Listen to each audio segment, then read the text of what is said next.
Today I'm sharing 12 Santa and Miss Claus ideas. I'm Brandy, and this is Making It My Own DIYs. Welcome back.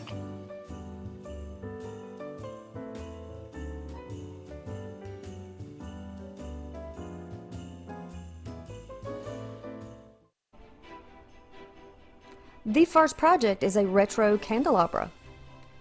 So on a recent thrifting trip, I found this vintage candelabra. It is very old, very worn, faded, but we're going to fix it. We're going to take some candy canes, whichever kind you like. I got a little vintage Santa. It's a little clippy. A little Merry Christmas cupcake pick, I do believe. This is an ornament from, I think, Family Dollar, Dollar General, something like that. And a couple of picks that came from Hobby Lobby. And these were 50% off. I did buy these. And then some tinsel that I got at the thrift store. A thicker tinsel may have worked better for this, just to let you know. It might have worked better.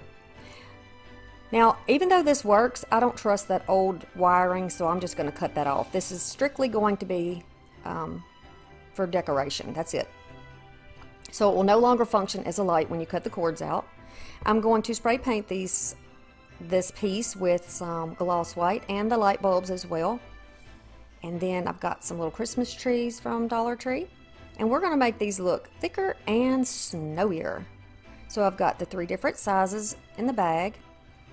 I'm going to take some of this Aleene's glue.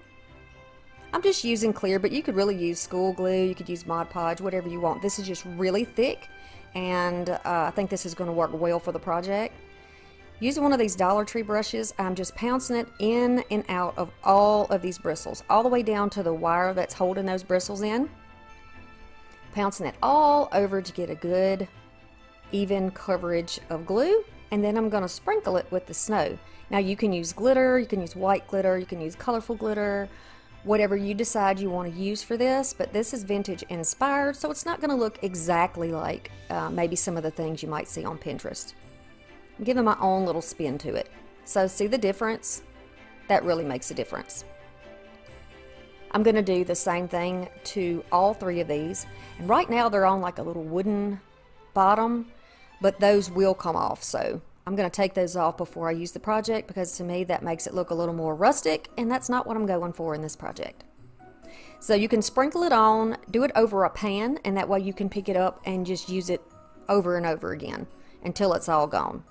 And that way you're not wasting anything, and then you can just empty it from a pan into a zipper bag or however you want to do that, and you can continue to use it. And if you're doing vintage projects, you'll probably want some type of snow or glitter to put on them. So now we're going to address Santa. Everything is going to be frosted, so Santa needs some frost too. I'm going to use that same glue.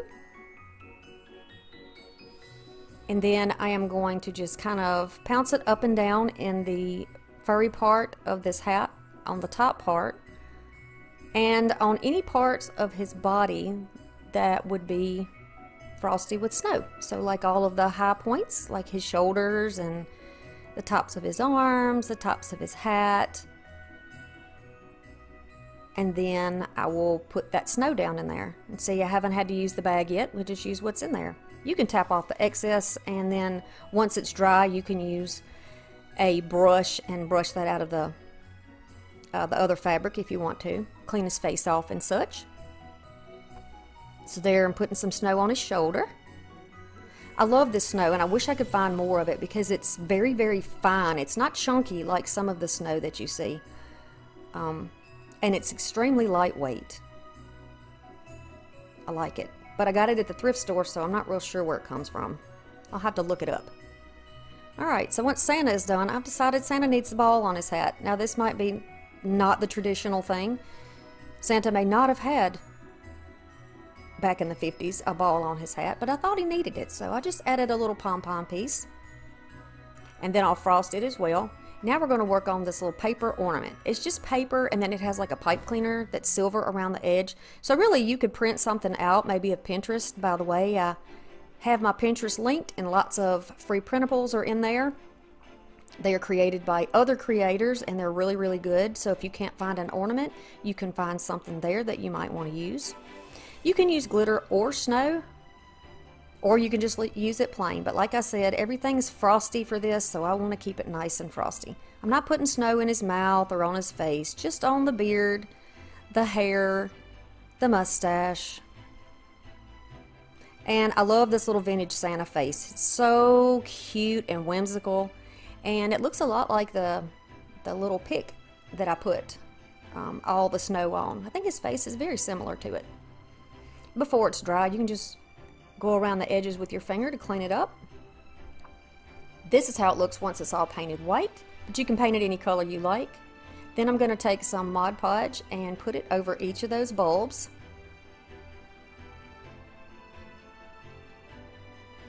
Now at this point, if you have different colored bulbs and you want to put those in there, you certainly can. You can paint those different colors. I wanted to use some of this really chunky silver glitter on it. I just don't normally play with glitter. It's not normally my thing, but this year trying this retro stuff for you guys because it was very recommended and requested, I thought it was the perfect time to get a little experience with the glitter. So probably went overboard, but you know, it's once a year, right? It's once a year. And by the way, I would love to hear in the comments if y'all like these that I've come up with, because if you don't, then I won't bother doing any more. This is new for me. I don't normally do this style, but if you do like it, let me know and I'll continue and I'll make some more. Okay, so I took this Dollar Tree piece of work down there, little box art, painted it white with my chalk paint, and I am going to be making a little riser or a support, I guess, for this candelabra here. So I'm using some of those building blocks from Dollar Tree to set down in the bottom. I'm putting it on the round part here under the candle and on the sides, and then it fits pretty well. I just kind of wiggle it back and forth until it's got glue from both sides. Then it's going to give you a nice flat surface. You can use E6000 and hot glue, or you can just use some Gorilla hot glue like I'm using. I'm just going to put the glue down here, and then I will set it down on the top. Now if you want yours to sit completely flat, go ahead and take off that little raised border that's there. This just happened to be exactly the size I needed, and I didn't want to bother taking that off. You're not really going to notice it anyway once we're done. I'm going to take some of that silver tinsel and I'm going to put that down. Be very careful because the tinsel is kind of, well, the one I'm using in particular, it's kind of a plasticky type situation. So if you use too much glue, it's just going to melt down and leave a flat spot like it did in the back when I started. So just be careful. Don't use a lot of glue. Use it only where you have to, and then maybe use it in spots where you know you're going to be putting additional decoration. That way it's not noticed and you get a nice fluffy tinsel. I think this would be pretty if you did this project in the pastels like turquoise and pink and baby blue. This would be really cute for this project too. Continuing around here, you can see that little square hole where my finger is. That is where the electrical wire came out. So don't worry about that hole though. You can either fill that in, or I'm going to show you how to disguise it in just a minute. I'm going to go around 2 times, but you can go around as many times as you would like. Just a little bit, just like a smear of glue. I mean, I'm really being sparing on this, and my glue gun is on cool. And so this is how it's going to look with just the bottom wrapped. The one thing I noticed about the style of the retro style, which I've always appreciated, just never done, is that it's almost like what you would call, I think you call it kitsch, something like that, where it's almost so tacky that you can't stand it, but it's cute at the same time. I don't know. It's like, I don't know. It just brings back so many, you know, memories for a lot of people of their childhood. And I think it's sweet. It's just whimsical and interesting and sparkly and attention grabbing. And so that's what I'm trying to do in this video. Might not be my cup of tea, but I would really love to know, honestly, what y'all think about this.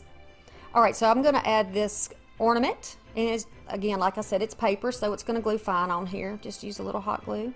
And then I'm going to clip Santa over here on one of these candles. And now we can just play around and decorate it. You can use little miniature ornaments. You can use miniature trees. If you have some vintage Christmas decoration, that would be really good. So you can screw off the bottom and break it off. Trim down your piece if you need to trim it down, that little metal piece. And then it's going to sit down in that tinsel. And the glue will catch on that tinsel and help hold it in place. But I do hold it there for, you know, quite a few seconds to make sure that it is completely cool before I move my hands. That way it's nice and secure and strong and nothing's going to fall over. And then I'll put the smallest one right here.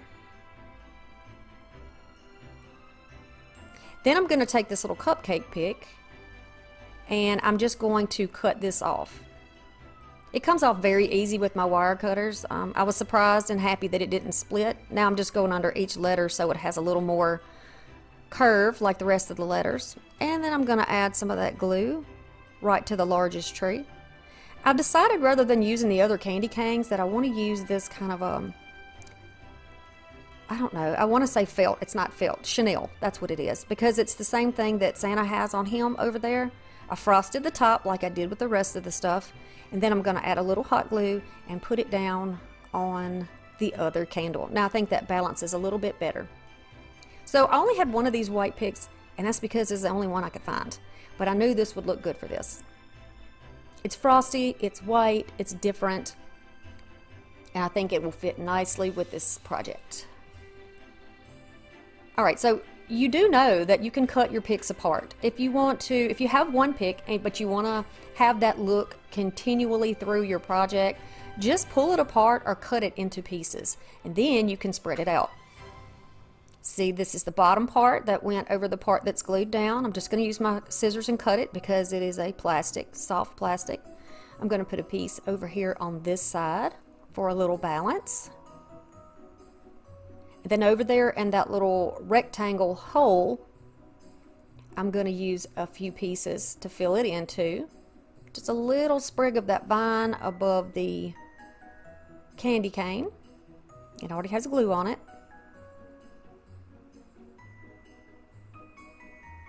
And this piece is going to fit right down in that hole. I know you can't see it, but just take my word for it. I stuffed it in that little square hole, added some hot glue, and then I'm going to trim down this pick. You see what I'm doing down there? I'm just cutting off the leaves so I have a little stem to put down in the hole while that glue is still wet. And then hold it in place for a second until it sets up. And because I love the dimension of these little, I don't know what these are, these little pom-pom looking plastic branch things, I'm going to add those here and there in the project. There's always so much going on in this vintage stuff, right? I hope that is a look that you can appreciate because we're going to go nuts on this next project, believe me. Alright, using some more Mod Podge, I'm going to go around the base of this now and sprinkle some snow on it so that everything looks like it's got a little layer of snow. And then also between each candle on the high points, there on the little center section, I'm going to add a little glue there too. And then you'll see me take my fingers and sprinkle that over the top of it. When I tell y'all my room is full of glitter, I mean it looks like a glitter bomb went off. With the projects that I have done recently, there is glitter everywhere. Everywhere. But I don't mind it. It's fun. I'll just grab the vacuum cleaner and then we'll just call it pixie dust when I walk out of the house with it on my face. Yeah, we'll just call it that. I'm so joyful that it's shining through my skin. But the look of it is really nice, right? So I have snow and glitter everywhere, but it's...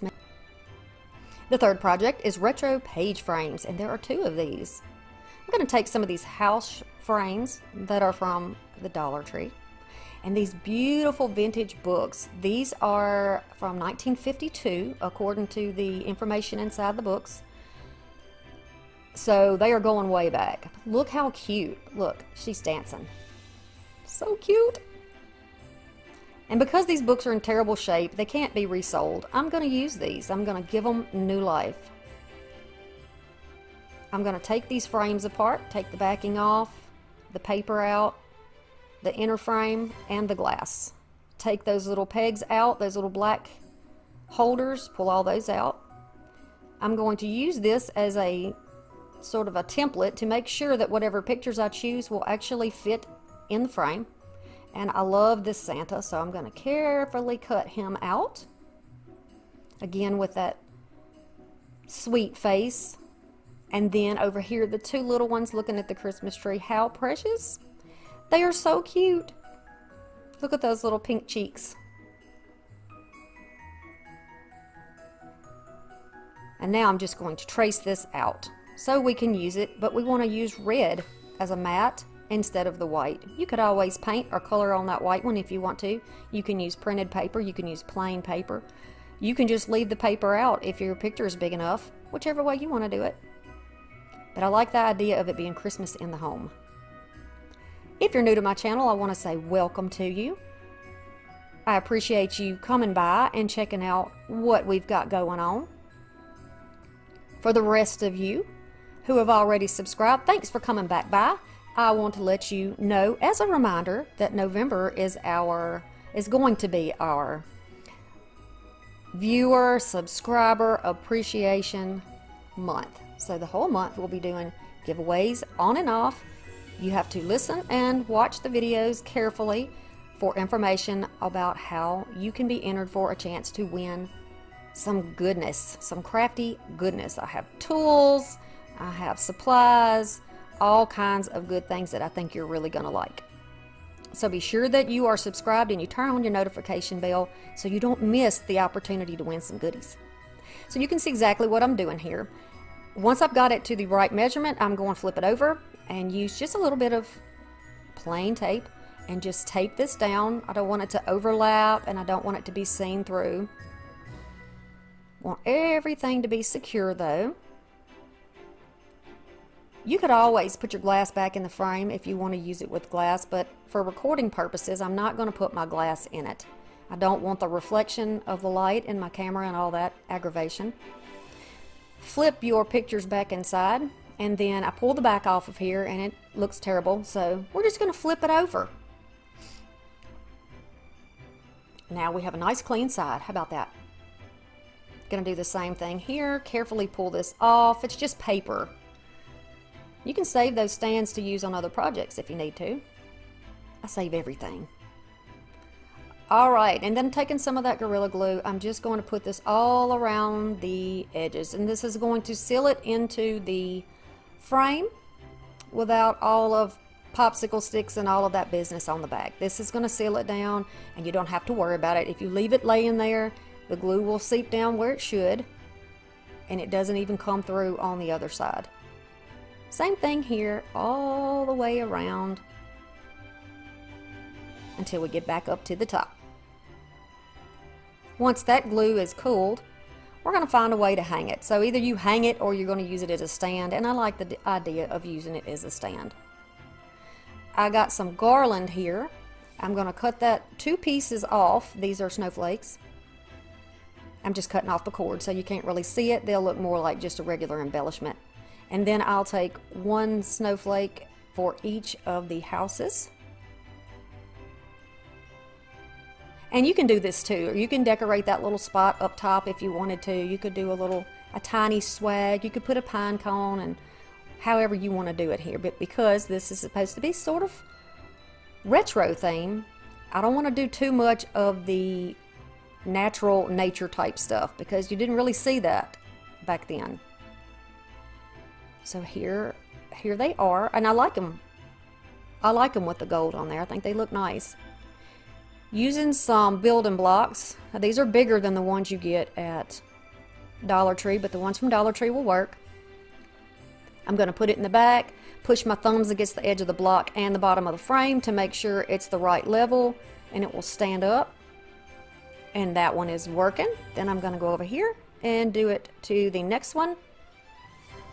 Press it down, making sure it's even, and then I'll stand that one up.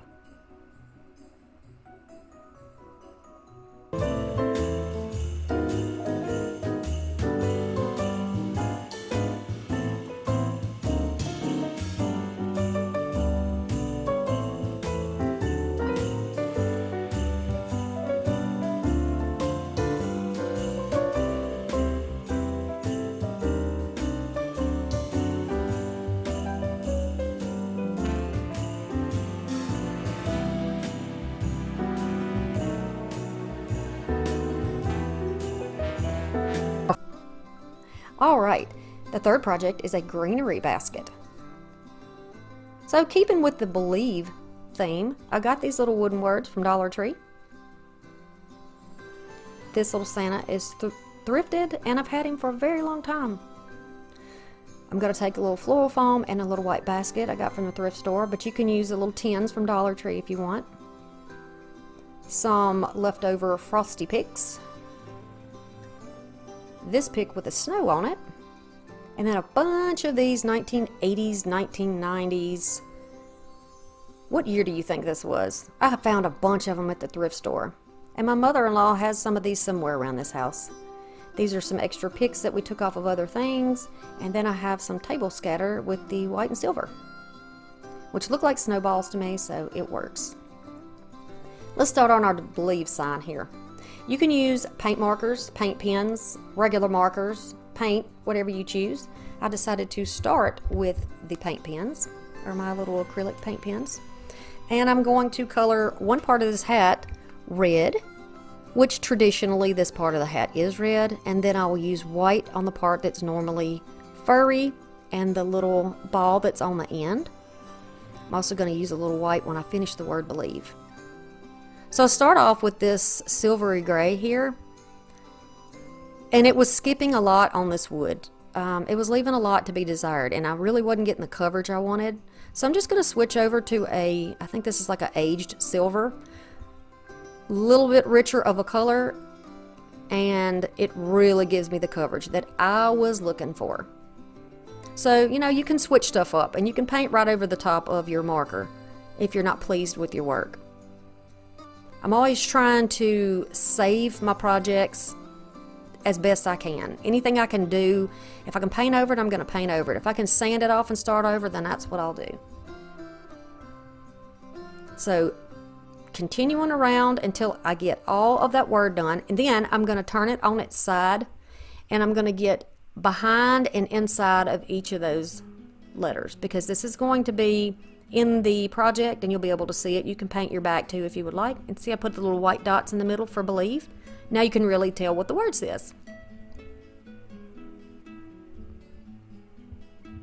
I'm going to put some Cool Temp hot glue down in there, and I'm going to put my foam on top to hold it in place. Sometimes it will break loose because this is that crumbly kind. I don't recommend it, but it's what I had on hand.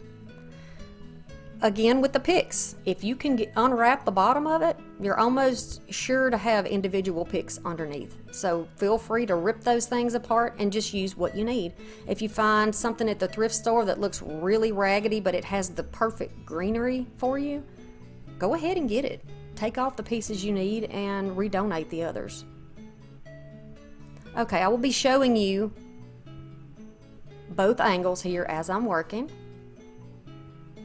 I've tried doing my florals at different angles, but this seems to be the one that people prefer the most because you're looking over the top.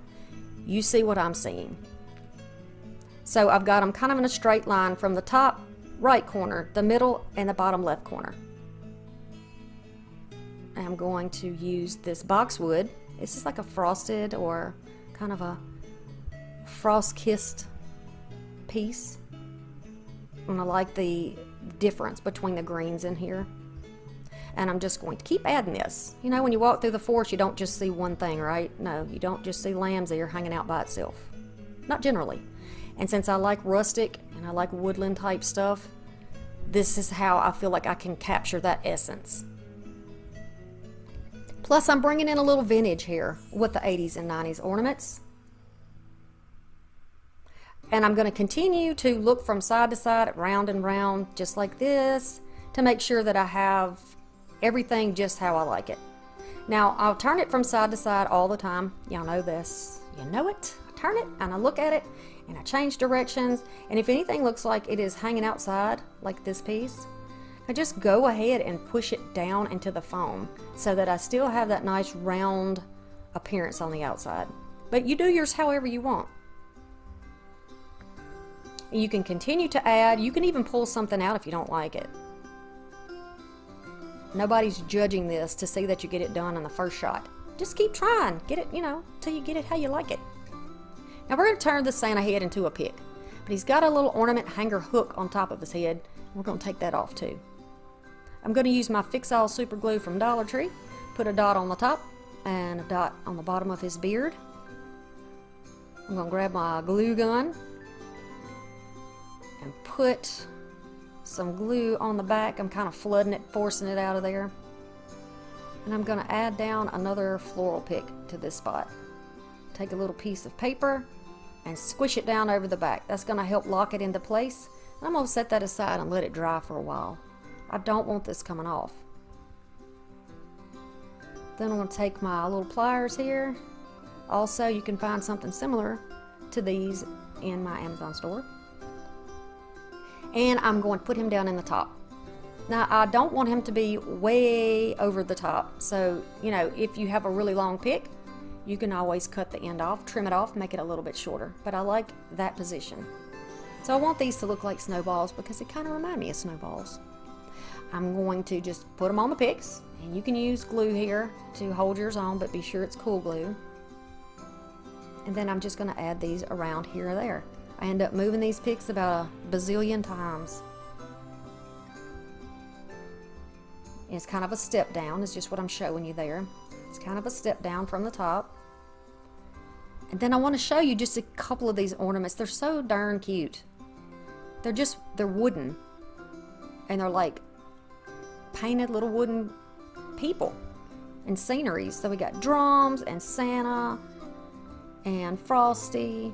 I'm just going to cut these little thread hangers off the top as close down as I can get them. It doesn't have to be perfect. And show you how we're going to add these on here.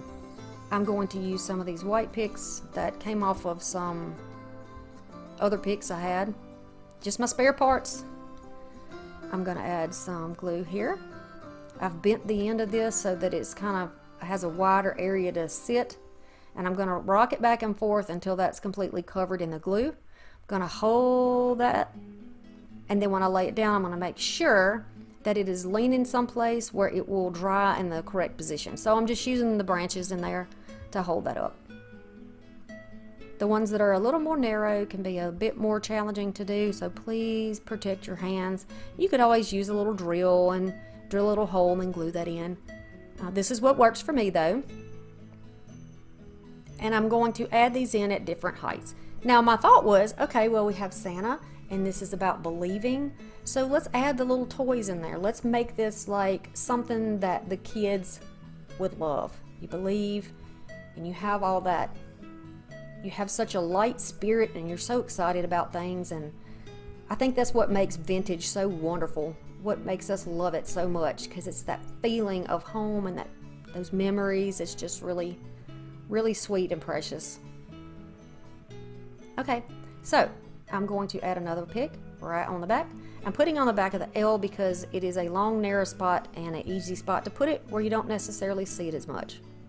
And once it is dry, you can paint the back and then put that in the sign.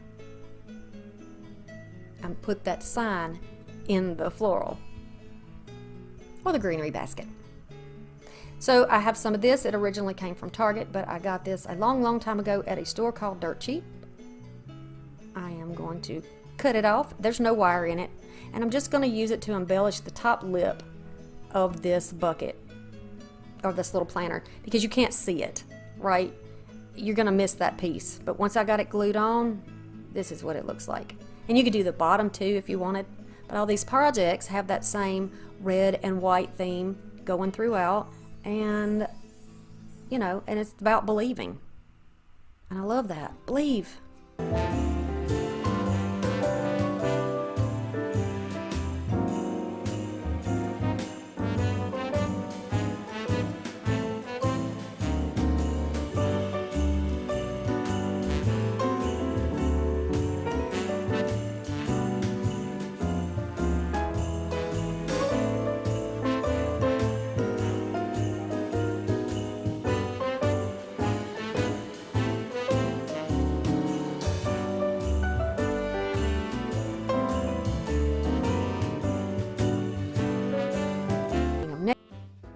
Okay, on to the next project. I have got some of this tinsel that came off of a Dollar Tree something. I got some beads. I got some vintage trim. I've got a little bead ball, and we're going to use the same greenery that we used on the other project. And this is the Christmas card. Little Santa card, and this is a tart pan. This came from Goodwill. I found 2 of them. Can't wait to use the other one. So I'm just going to cut it apart, trim off the little hanger part just so that it is almost looks like it's supposed to be round. I don't want to leave a flat spot on there. Make it look nice. And then I'm going to cut down a length of my ribbon or my ruffle trim, whatever you want to call it. And this is white and gold. So one project that I'm going to do is going to be like completely silver and white, and then this one is going to be more of a gold theme, just in case you like the gold more. So I'm just going around with the hot glue, and because this is a metal pan, you got to work quick or the glue will cool off too fast and you won't get any grip on your fabric. So I'm going to go around like this, just using my silicone protectors on my fingers to push it into the corners so that it somewhat keeps the shape or follows the shape of that star.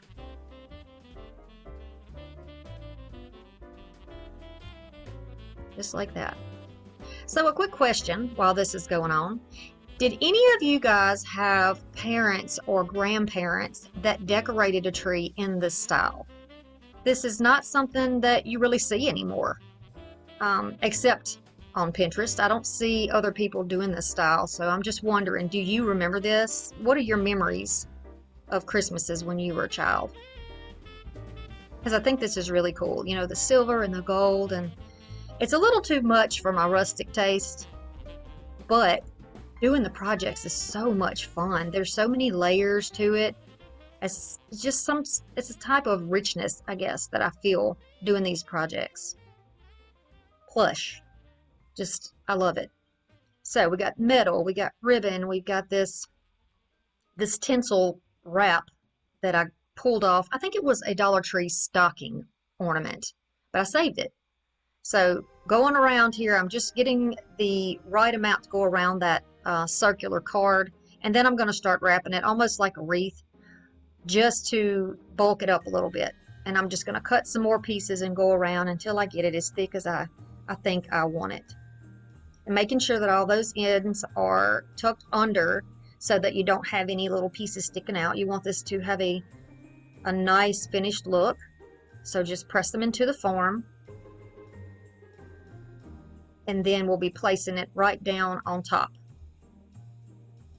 Just going to add the hot glue. You can use a cool temperature glue if you would like on these projects, because you're going to be touching a lot and a lot of small things. You do not want to burn yourself. So I'm going to put a glop of glue down there and put this little bead. I don't know what this is, like a beaded ball. I think it was on a Mardi Gras necklace, maybe. All right, so I'm just going to add a little bit greenery in there. And then again on the other side. And I know that I want to put a bow on the top of the star. I found with doing these types of projects, if you think you've gone too far, just take it one more step and then you can quit, right? Yeah. So I'm just going to put this right on the top just to add a little more gold to it. And you know, you could, if you have a star that you want to use, you could spray paint it. You could do whatever you would like. But since I'm using hot glue in here, I can always take this apart and use this project for this tart pan for another project. And I like that. I like that about hot glue. As long as it's not Gorilla Glue, because that stuff is permanent. Okay, so I'm going to make a little rosette now. I'm going to take some of that same red ribbon that we used before. I'm going to place it in the middle of the button. Just the red part, leaving that gold trim toward the top. Now I'm going to turn, make a little gather, and add a little more glue each time. You don't want to use too much glue because your bow will be too bulky. It'll get really tall instead of wide, and we don't want that to happen. We don't want it to look like a pine cone. In other words, we want it to look like a flower. And we want to have enough room that I can drop a bead down in the middle of there. So the size of my finger with that protector is the perfect size. Plus, being able to get my finger on the inside like that helps me to press it down and hold it in place until the glue does its job. So here's our little rosette. I'm just pinching it down really hard to make sure it doesn't come undone. And then there, drop a little pearl right in the middle of it. Look at that beautiful little flower. Gonna put some hot glue back there and put it right there. I think it's cute. What do you think about that little flower? You can do that with any type of like a curved trim. You can do that. So I'm adding some more leaves there, and then I'm going to tack down my ribbon on the sides just a little bit. Both sides, straightening out the ribbon. It's not wired, so it's kind of floppy. And then I'm just going to cut the ends off in a slant. All right, we're going to make a hanger out of that same tinsel. If I would have had like a gray tinsel, I would have used that one instead, like a silverish gray, but this is what I had. It was white, and then I had some red, but I thought this one looked better. Smoke and hot glue. And then I'm going to add just a little piece of ribbon over the top just to hold it in place. All right, and I decided I wanted to add some candy on there. So I've cut apart a pick that I already had with little pieces of candy, and I put a peppermint, a little, looks like a gumball maybe, and then a little packaged candy and one pearl right there. And I'm going to add another pearl over here, and there it is. What do you think about number 2?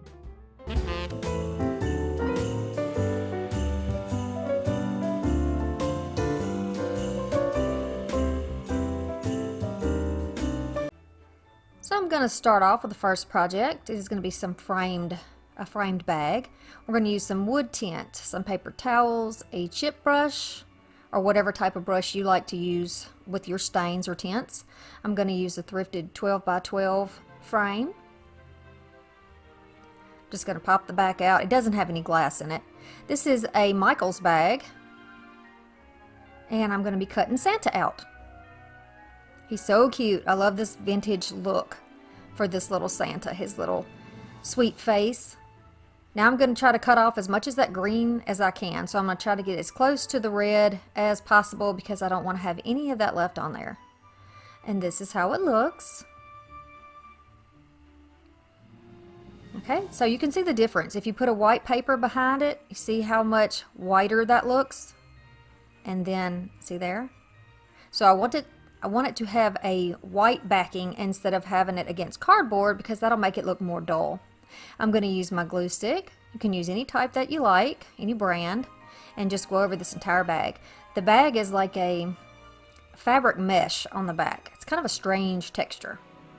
So once I get it down, I'm going to take my little tool that came from plaid, and I'm going to press this all down. Just going to see where the bottom is, flip it over, and cut that off. And then I'm going to fussy cut around Santa one more time to get a nice clean edge so that we have none of that white showing. Its only purpose is to brighten up the background. Now from Dollar Tree you can get some of these pieces of wallpaper panel, whatever they call it. I'm going to put my backing back there again so I can get an idea of how much I want to use, and just using some clips I'm holding it in place while I cut off the excess on the bottom. It doesn't have to be the exact size of the backing because Santa is going to be covering that up. Now on these pages you fold it over and peel the back off. Just that first strip is how I start. Then I try to get my strip right on top of the surface and press it down carefully so that I know that I don't have any crooked lines. Just making sure there's no bubbles. And then you're going to peel a little bit up from the back, flip it back over, and then I like to use a wooden ruler because it won't cut your wallpaper there, and just kind of shimmy it back and forth all along that as you slowly peel the backing off and lay the adhesive side down. And it's going to give you a nice smooth finish. Just like that. And then we're going to put Santa right on top of it. I like that Santa has the little wood paneled background. I think that looks really cute. I'm going to use some of my Mod Podge. Thank you, Plaid, for sending me so many goodies. I am an ambassador, so I get to try out all kinds of items from them.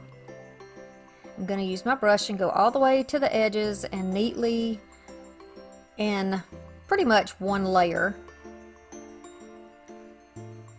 cover it all up, and then we're going to lay it down, line it up, and press it down. I'm going to hold on to it so it won't slide anywhere, and then just work the bubbles out. And if you have any spots that aren't stuck all the way down, just go back in there, like his mustache and the edge of his coat, and just lay that down. So far, so good. We're going to put Santa aside and let him dry. I'm going to pull the tabs out of the back, and we're going to work on the frame. This is just raw wood, and I'm going to use some of this gray tint, again from Plaid. It's a folk art product. I love these. These do not smell like stain. They dry very fast. They're like a water base and fairly easy to clean up. Now the darker colors will stain, so you have to be careful and protect your surface, which is what I have done here. And then you're just going to go all the way around. Be sure you get the inside of the frame and all those surfaces.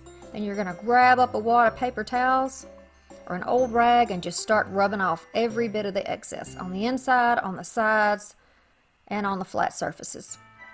So after it's dried and Santa is dry, I'm going to put him back down in the frame. I'm going to use some of this tacky glue and just go here and there in like a dotted line, and then I'm going to go in between those lines with some lines of hot glue, so it'll stick down quickly and then it'll stick down for longer. Just like that. You can just use hot glue if you want to here, however you want to do it. Then I'm just going to use some lightweight wood blocks here just to hold it down to make sure that nothing comes up. I'm going to give it some time to dry, and then once it's all dry, this is how Santa in the frame looks.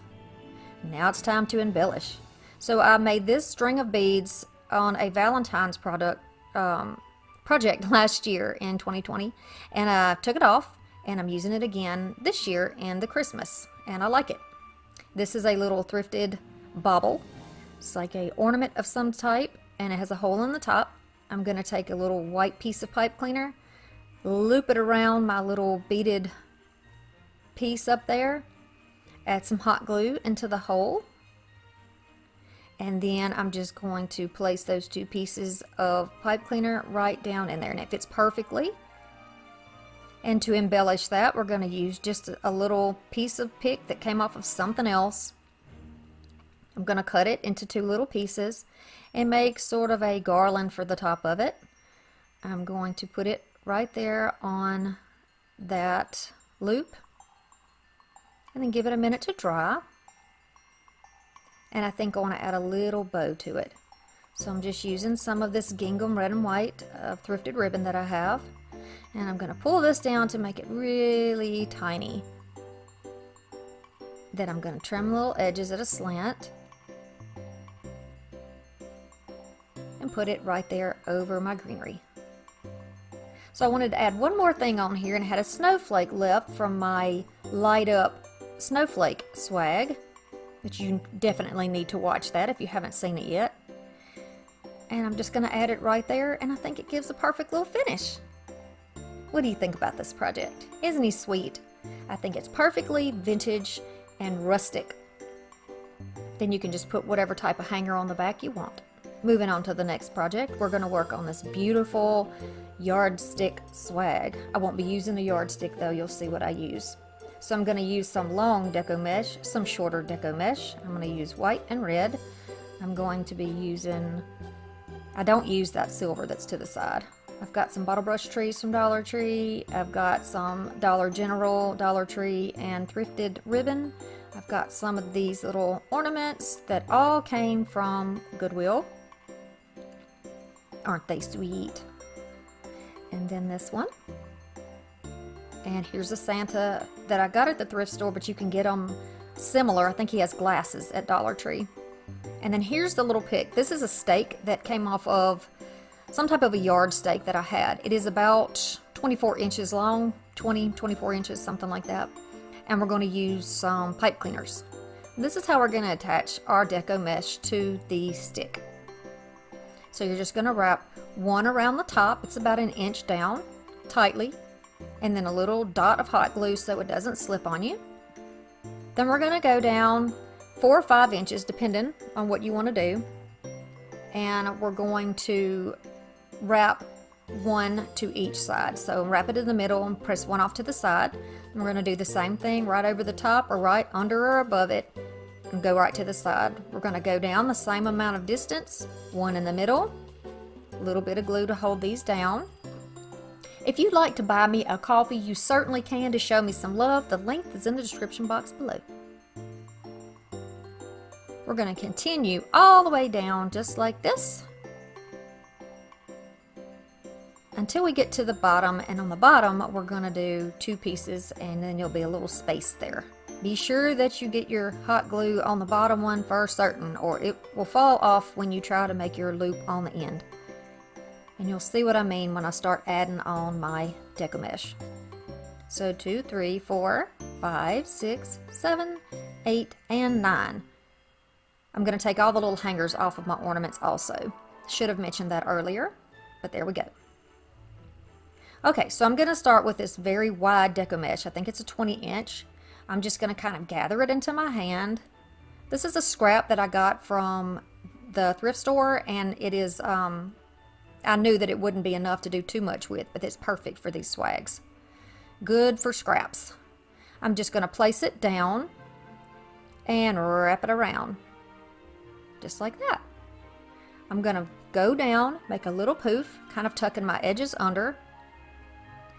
See the little poof there? We're going to take a little ruler until you can learn how to eyeball this, and we're going to do 10-inch poofs. So there we go. It's going to go to the outside. Just going to push it down into the center and then twist it. You can use your finger or your knuckles or whatever to hold it in place. Because deco mesh can kind of be frustrating and unruly, especially when you use the big spools like this. It gets kind of crazy and it catches on all of the pipe cleaners and drags across your table. It's just potentially a big mess. Going down another 10 inches, and we're going to go back to the center. Poof it up, put it in the center. Okay, we're going to go to the side again. We're going to work all on one side, and then after we go to the bottom, we'll loop back up and start on the other side. So there we are in the middle, and then back to the outside. All right, the bottom, same thing, 10-inch poof, but you're just going to loop it around and put it right in the one on the other side. 10-inch poof to the center. It's going to overlap the other one you have there. Give lots of volume. 10-inch loop on the side. Make another one. There we go, all the way around until you get back where you started from. I'm just kind of adjusting here. I tucked my tail up too much. It gets really wound tightly when it gets next to the spool. So I'm just showing you how I pull that out. Kind of fluff it around and make sure that it's tucked in. And then wrap it around right there.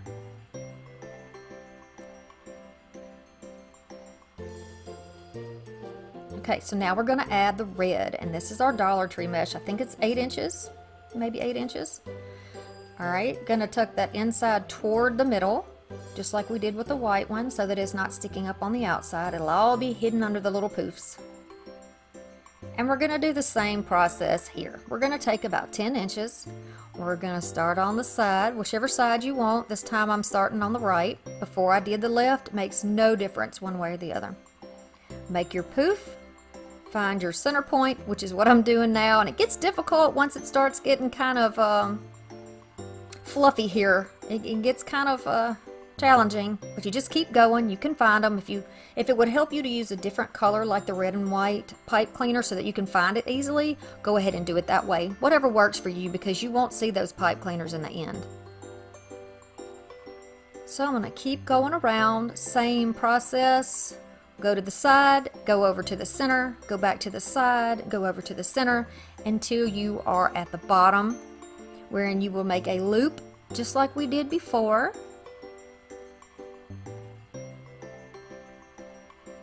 I didn't want to edit this all out because I feel like some people need a little more visual, so that's what I'm giving you here. So we're looping it across the bottom just like we did before and going into the other side. just like that. Continue along, and it makes a beautiful, slightly crisscross pattern. It's not as noticeable once you get all of your little elements onto here, but I think it's a pretty look. We're back at the top, and it took almost one whole roll of the Dollar Tree Deco mesh. You can change your mesh colors depending on what you have, depending on what kind of decorations you want to put on it. But I really like the idea of using that bluish green color and red and white for my vintage projects. And I'm just fluffing it out, moving that around where I want it. Now we're going to take this beautiful ribbon, which was the inspiration for the projects and the coloring, and we're going to do 10-inch pieces. We're going to do 9 of the Santas and dovetail them. We're going to do 9 of the Dollar Tree ribbon and dovetail them. And then I have a red one that I got too from the thrift store and dovetail those. We're going to, last minute, I decided to use this because I hadn't used it yet. I'm cutting these into 10-inch pieces and rolling them up. You can see the little pink clip. That's where I just rolled it up like a little burrito and clamped it off over there. And they'll go on top of our little bundles. So let's start our ribbon bundles now. I'm going to use my widest on the bottom, then the next one, and then right over the top I'm going to use my beautiful Santa ribbon. I'm going to take one of these little rolls and put it right in the center, and then I'm going to bunch these toward the center. I'm going to pinch them and press them toward the center. And there we have our ribbon bundle. And starting in the top, I'm going right up here to those pipe cleaners and wrap it around. Very pretty. Now, I used 10-inch pieces. You are certainly welcome to use 12-inch pieces of ribbon strips if you would like. They will stand out more because these, because they're 10 inches, they will kind of fall down into the arrangement itself. They'll kind of be pushed in. You can still definitely see them. You'll see that in the end. You can definitely see them, but if you like more of your ribbon to show, do a couple of more inches on each little strip, and you'll get a bigger punch of your ribbons. So you can see here, I'm pressing it down. And don't worry about smashing your loops and all of that, because every bit of this is wired ribbon and it can be pulled right back up. And Deco mesh is very forgiving. You can push that around and tuck it under. You really have a lot of leeway with that. Back to the center. You can see here, we're gonna cross them over, add that little roll straight onto the top. I couldn't think of a thing in the world to make with that little snowy looking red stuff. Have y'all used it? Have you used any of that? I think it looks great in a ribbon bundle like this, but I really don't know what else I would use it for. So I did use all of it in this project. So that's good. I didn't waste any money, and that always makes me feel better at the end of a project. So we're going to continue along until they're all done, and then this is what it will look like when you get all of your bundles in. And then you just want to be sure that you go up and fluff all of those out. Make sure that none of your corners are folded over or squished. You want a good representation of each color. Follow me on my social media. Love to see you there. So that's what I'm doing here, just moving them all out, moving my little rolls around, and then tuck down all of your little pipe cleaners. Press them back down into the frame like I'm doing here, or you can cut them off, whichever one you prefer to do. I found it's easier just to leave them there and tuck them in the back in case I want to go back, you know, as an afterthought and add something to it. I still have it there. Those look so nice, and the colors are so pretty together. And there you go. You just flip things out, press them under. Pretty easy to do. Okay, so I have widened up the view a bit so you can see it a little bit better. And we're going to start by adding our little ornaments. I'm going to put Santa at the top and off to the side. I'm going to add my little trees in here. I do pull the bottoms off of those trees before I glue them down. I've cut a little hole in the back of Santa's hat behind the seam and put a pipe cleaner through it so that I can attach him to this piece. I'm going to put some hot glue on the little trees and just tuck those in here and there. You can use whatever type of ornaments you have, but I tried to find things that were vintage looking so that they would fit into the total aesthetic of this piece.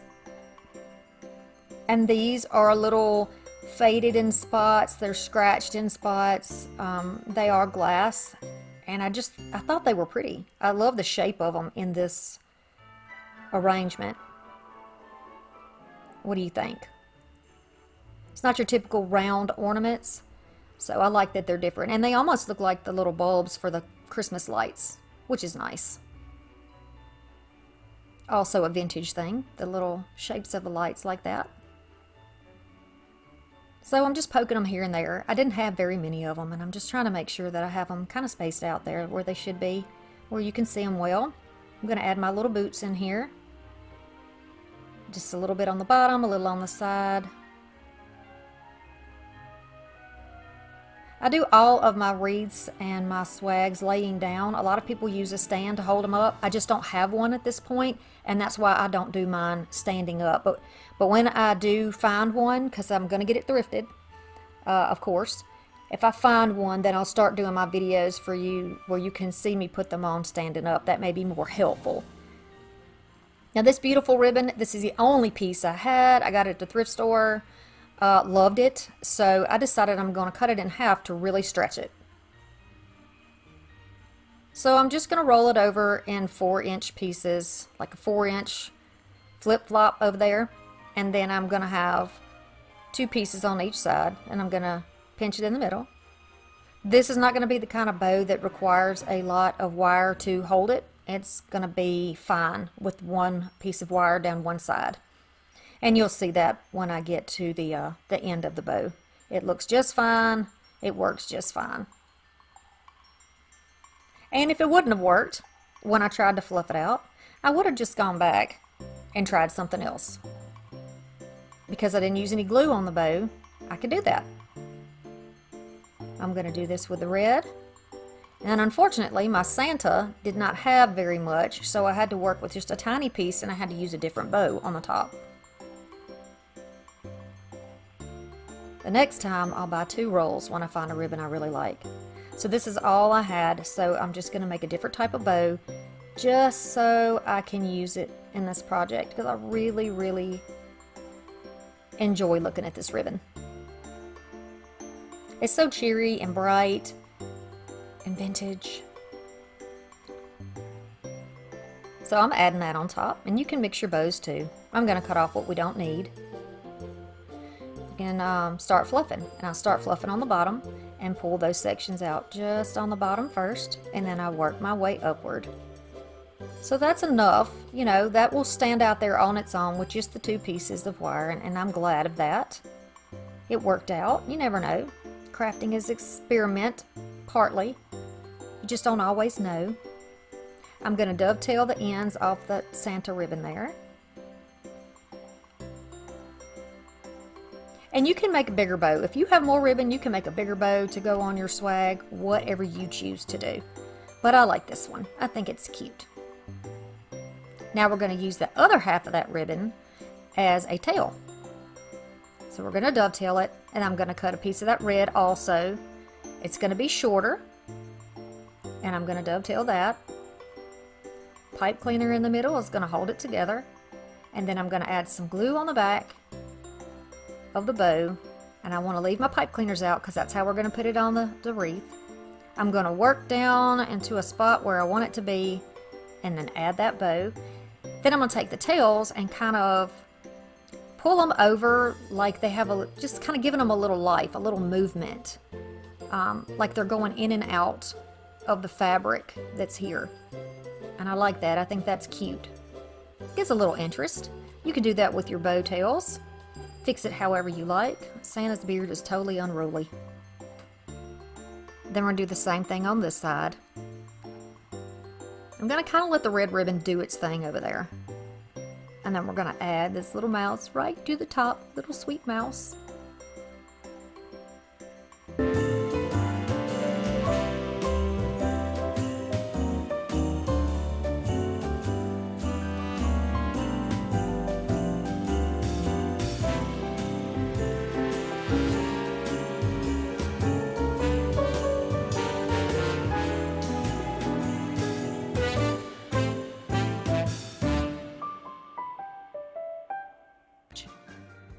The next project is a holly bell wreath. These are little thrifted bells. You can get something, not these, but something similar at Dollar Tree. This is a card from Temu. And there are several vintage looking cards in one pack. This is a oval wood piece. You can probably get something like this at Dollar Tree. In fact, this may be where it came from. I'm going to use some ribbons that look like they could be vintage. The style of it. Some of these glittery and shiny holly branches. Thrifted. A little bit of Italian olive spray paint and some gold glitter spray. But you're welcome to use whatever color you like. Shake, shake, shake. Make sure you shake them very, very well. This came from a friend. Miss Teresa gave me several of these, and she gave me a bunches of things when she was moving so that I could use them in my project. So thank you for that very much. And for the ladies, you know who you are, who always give me wonderful goodies. I'll be using my staple gun, some Chanel stems, pipe cleaners, zip ties, floral wire, whatever you choose. I'm going to use 2 different colors of chalk paint. First, we're going to take this outside and change it from spring to winter appropriate. I'm going to give it some squirts of the green, and then I'm going to give it some squirts of the gold, and I'm going to let it dry outside. We're going to take the tag off of this wooden sign, clean it up, and sand it off. These pieces, and I'm almost definite now that this came from Dollar Tree, thinking about it. They're rough. They're not sanded very well. They have splintery pieces, and I'm always one to just say, let's just a little bit of prevention, right? So I'm going to go all over the edges and the surfaces of my block with my sanding block, just so that we don't get any boo-boos. Okay, so the beveled side's actually going to be the back side in this project, so I'm going to put the beveled side on here, and I'll use my staple gun with some shallow staples to just attach this down and give it a twist so that my little pipe cleaners will stay in place. And that's how we'll attach it to the wreath. I'll just tuck them underneath while I get it painted. I'm going to use the sheepskin or the lighter color on the top first. The reason that I chose these colors is because they match very well with what we have going on in that postcard. And I want the colors to be similar when we make the sign. Rather than using the paintbrush and water technique on here, this is a thick cardstock, so I'm just going to cut it in wavy lines, almost like like it's torn maybe. So I'm just going to use my little detail scissors here to go around and accomplish that look. Just going to wiggle it back and forth over the new outline that I'm going to create. And I want to leave plenty of that background still in there. This is not a fussy cut. This is just more like wiggle, wiggle, wiggle. You can see what I'm doing here till I get all the way around it. Then I'm going to use my little finger dauber and some of my wax to go around the edges, because the edges of the cardstock are white and I want to make it look more aged so that it looks vintage and classic. So I'll just go over it with this wax. If you don't have wax, you can use a furniture repair marker. You can use a wash of a dark brown paint, and it will do the same pretty much as this. Now once you have your entire outline gone over, you can wipe it back. I'm going to grab the oatmeal next because it's very similar to what is in the card as well. I'm just dipping into the lid here. This is so thick. And I use chalk paint most of the time, just so y'all know, because it dries very fast and because the coverage is so good. I don't have to do multiple coats, and that helps me save time when I am crafting things to share with y'all, because I put out a lot of content per week. 2 videos a week, if you don't know, if you're new here. Mondays and Thursdays at 6 p.m. Central Standard Time. So yeah, I'm always trying to save you a bit of time. And I like the look of this. This is going to be nice. Now I've chosen the outdoor Mod Podge because it is very, very thick, and it is going to make sure that the card doesn't slip around as it is drying. Make sure that your paint layers are dry first. See how thick this is? I'm trying to show you just how thick and the difference. See that? It's gummy almost. So it works really good for this. Kind of reminds me of when we were kids in school and we used that paste with the brush in the jar. You remember that? Y'all remember that, ladies and gents? I surely do. That stuff was a mess. But it was still a lot cleaner than using glue, which ran over everything and spilled. So I'm going to take that once I've got all across it and all the way around the edges, and I'm going to place it down on my block or my piece of wood here. Press it down with my hands first, and to keep it from sliding, I'll just hold one hand in place while I press down with the other hand. And then I'm going to grab my squeegee. This is a Mod Podge squeegee, and I'm going to go sort of from the inside outward to make sure if there's any lumps and bumps that will be pressed to the outside. It can run from us and come on the outside, then we can clean it up. Okay, so once I've sprayed it, it's subtle, but it's there. You can see the darker green, which I tried to spray mostly over the lighter sections, and then the gold dried right on top of it. Very fine, not anything crazy or over the top. Now we're going to attach the sign down, and we're going to, you remember seeing that kind of viney looking background that this is on? This is going to be wrapped around that, and it's going to hold it in place, and it won't slip around or fall off. I don't want to wrap it around anything that could come off because the wreath is rather fragile. You know, the pieces will come off individually, but you can just glue them back in like I did when I first showed it to you. All right, now once both sides are down, I wanted to show you there's very little fallout from that, which is very good. Then I'll take this pick and I'm just going to pull these all apart. I am almost certain you can find something similar but not exactly the same at Dollar Tree. You can just pull off your little pieces, pluck them off of there, and then just start adding those around.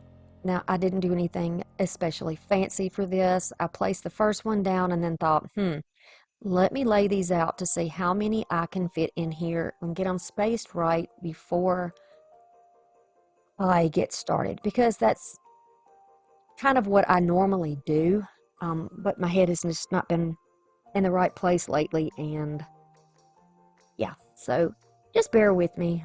You may see some things that you've already seen here, or you know, y'all know how it is. We have those days. We have hard times sometimes. But I'll get back on track, no problem. We'll get back on track, okay? So now I'm just kind of spacing them out. It looks like maybe about 3 inches apart here.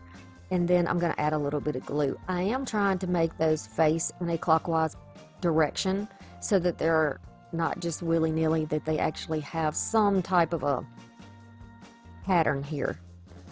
So that's what I'm doing. And I'm going to just glue the ends, but you can definitely glue more in there if you want to. Luckily, this wreath is so full and has so much foliage that it catches on. Wherever you put the glue, it will catch on to any of it. Okay, so we did sort of the top center, and now I'm going to go to the outside and go in between where each of those are, with those facing slightly outward and upward, until I get all the way around the wreath.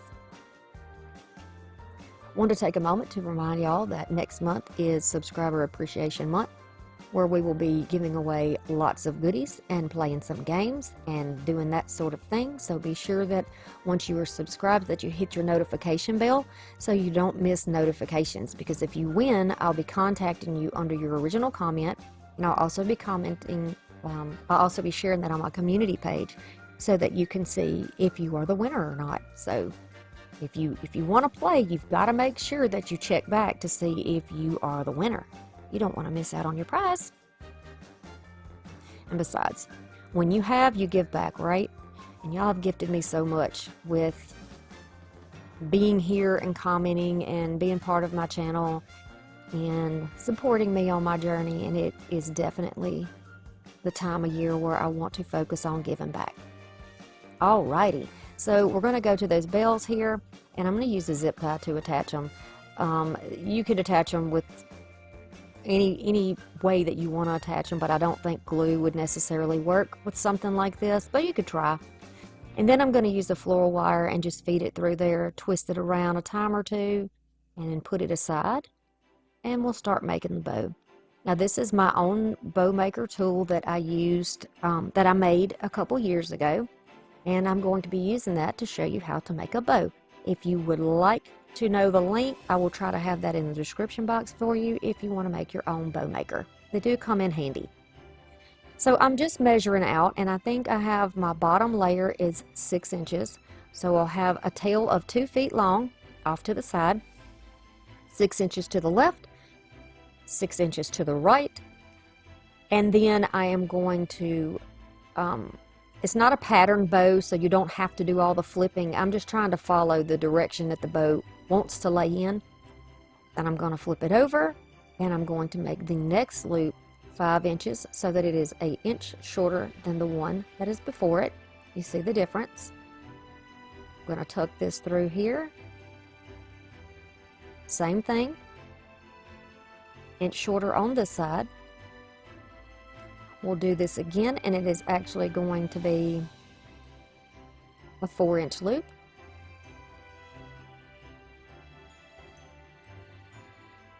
And then we'll make one more 4-inch loop on the other side. I should have put the peg on my bow maker so that I could hold my spool in place. I didn't do that because I wasn't trying to copy anyone exactly. When, you know, because you can buy a bow maker tool that is, you know, already put together for you. And I'm not trying to copy their work. They work very hard for that. That is patented, and I am not going to copy that. So now I made one final little loop in the center, which is about probably 2 inches long, and that's just going to be the center of the bow. I usually forget to do this part or either just omit it completely. I'm going to use my floral wire, squeeze it tight, and then my other hand to pull it off of the tool. I'll put my wire toward the back, hold my bow in my hand, and then tightly twist that around there. I'm going to pull my bow tails down and then cut them off evenly, and then I can fluff the bow. Now, for these types of bows, I do prefer a wired ribbon.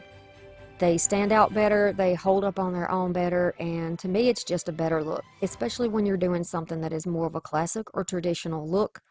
The bigger bows seem to be the thing, so that is what I want to try to replicate here.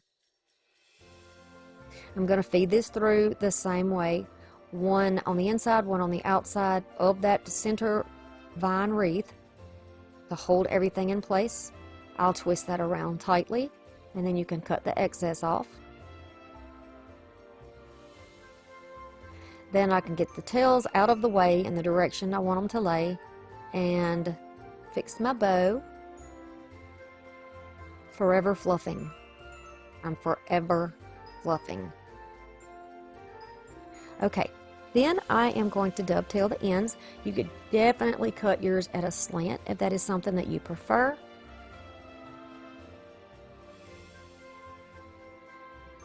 Remember what I always say to you, that whatever brings you joy is the thing to do. Please, please, please try every day to find some joy in your life.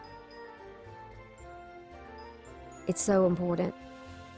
Now, if you don't know or feel comfortable doing this with your hand, this is just a piece of PVC, and wrap it to curl it just like you would on a curling iron. And look at that pretty curl.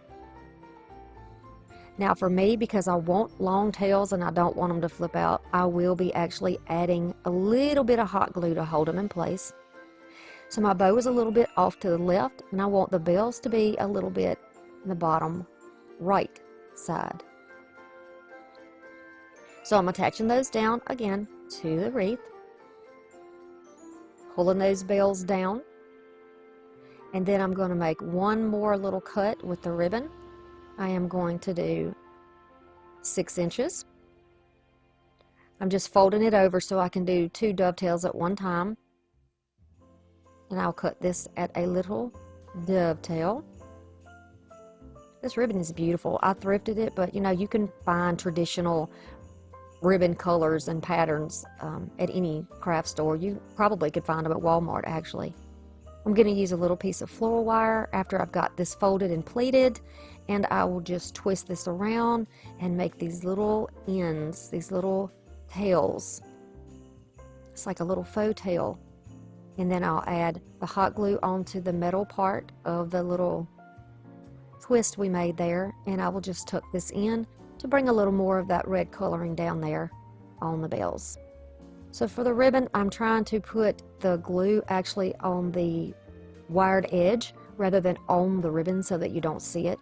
I'm using the tiniest little smear of glue and holding it in place until it dries. And I'll do the same thing on the other side because I want it to give the illusion of just floating there rather than being out of place. And you see my little ribbon popped up on the side. I had to fix it. I didn't hold it long enough.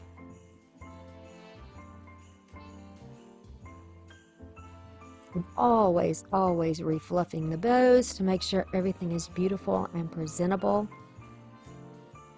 by the actual form itself. The vintage Santa sign will be next.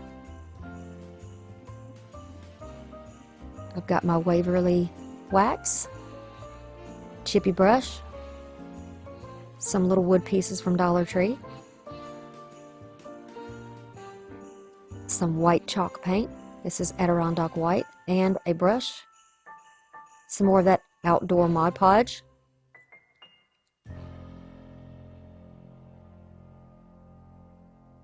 a bottle brush Christmas tree in gold, this lovely little postcard that came from Temu in the same pack as the other one that we used on the wreath, Father Christmas. And then I have some little snowflake ornaments. They are in a gold color. This looks like a little cutting board of some sort, but you can use the same type of round that we used before. I've got some fake snow, and it is a mixture of fake snow and salt. Make sure that whatever you're using is sanded, of course, like I said. Sand it, wipe it down. You're going to paint it white. I'm going to grab some of my antiquing wax, or you can use a brown paint, and I'm going to age these posts. These are going to be almost like fence posts, but they're also going to help us support the postcard, which we're using as a sign. I'm going to quickly wipe off and dry these posts now. They're a little darker. I like the richer color. I'm going to take my finger dauber and that antiquing wax and go all around the edges, as we did with the one that we cut out before. I'm going to go around the edges, and I'm also going to kind of dirty up the edges as well. If you don't have one of these little finger dauber things, you can use like a baby wipe. Just wrap it around the end of your finger. You can see how I'm kind of curving this out to almost give it some shadowing on the edges. You can certainly leave this out if you don't want to do it this way, but I love to give my stuff something that makes it a little bit different, and you know, to make it special, you know, to make it your own, right? Now this is just a dry paper towel, and I'm just wiping off the excess. And then I decided I'm going to do the back also, so I'm going to grab that same brush and the wax and just kind of dirty it up on the back until it is the full coverage that I want. So it looks like this on the front and this on the back. It looks nice and old. I'm going to take that Mod Podge and a big brush here. It's going to hold a lot. Look how thick that is. I am going to brush and sort of stipple this all over. I want the, my brushes, some of my brushes are so old they're falling apart. I want to make a thick layer on here for our snow. So you can see that I'm kind of popping the brush up and down. It's making little peaks all over here to grab more areas of the snow. So there'll be, rather than one solid flat surface, there will be some peak areas like snow drifts. You can see how that's going to look.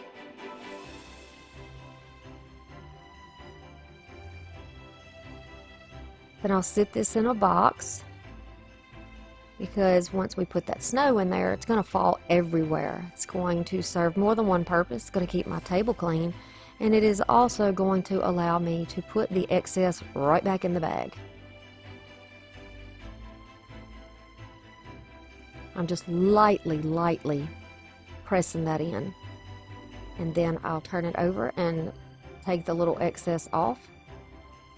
Now if these are going to be posts behind, then we need to be able to we need to have a little snow resting on there as well, right? So we're going to put some of that same Mod Podge and a little bit of that snow right on the tip, as if snow is falling on the top. Yes. Let those dry. I'm going to take a little tongue depressor, and really this probably isn't necessary, but I wanted to be sure it was dry so I could continue with the project for y'all. So I just scraped back a little bit of it and added some hot glue in the dry spots to put the tree down. I don't want to showcase the fact that there is a opening in there. You know, I'm trying to cover that fact up. We're using this not as it was intended, but we're using this in a different way. Now I'm just gluing it from underneath. You almost won't even see that little spot there. You could also glue and snow in the bottom of your Christmas tree if you want. I'll add a little bit of hot glue. Same thing here. You don't typically want to put it on wax because it'll pop off. But when you're doing a project that's this small, it doesn't have a lot of weight, you don't have to be concerned about anything necessarily popping off. But that's totally your choice and up to you. I'm putting these not straight to the edge, but a little bit behind. And then I'm just going to pick off the little hot glue that's excess there. You can see that it'll stand up on its own, but I added a little hot glue underneath, nestled it down there, and let it dry. And then I added a snowflake in the top corner of the postcard. I'm going to go behind it with some hot glue and glue this down. This is dried overnight, by the way, so now all of the glue and the snow is dried on there. Then I'm going to take another snowflake and put it at the bottom. It's going to kind of stand in front of the tree and lean up against the post behind it. This is almost like a billboard, I guess you could say. Maybe I should have named it that instead. But this is what we have so far. I love that it has a slight curve. This is the perfect place to add any candle that you have of your choice that is flameless.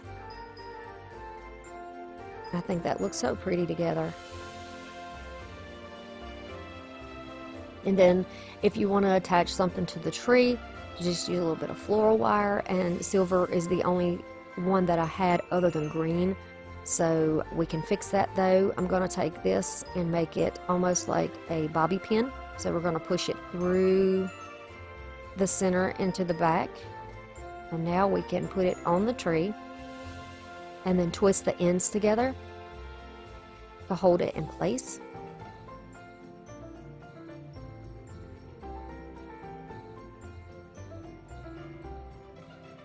And clip the excess off. Press those ends down into the tree so that you don't see them. Once you get it positioned where you like it, you can take a little bit of gold paint that is the color of your ornaments that you're using, and then just go over that piece of floral wire with that paint. You can do 2 coats, but I just did 1. And I'll turn it around and do the back as well so that you don't see that standing out in the tree, and everything blends in together nicely.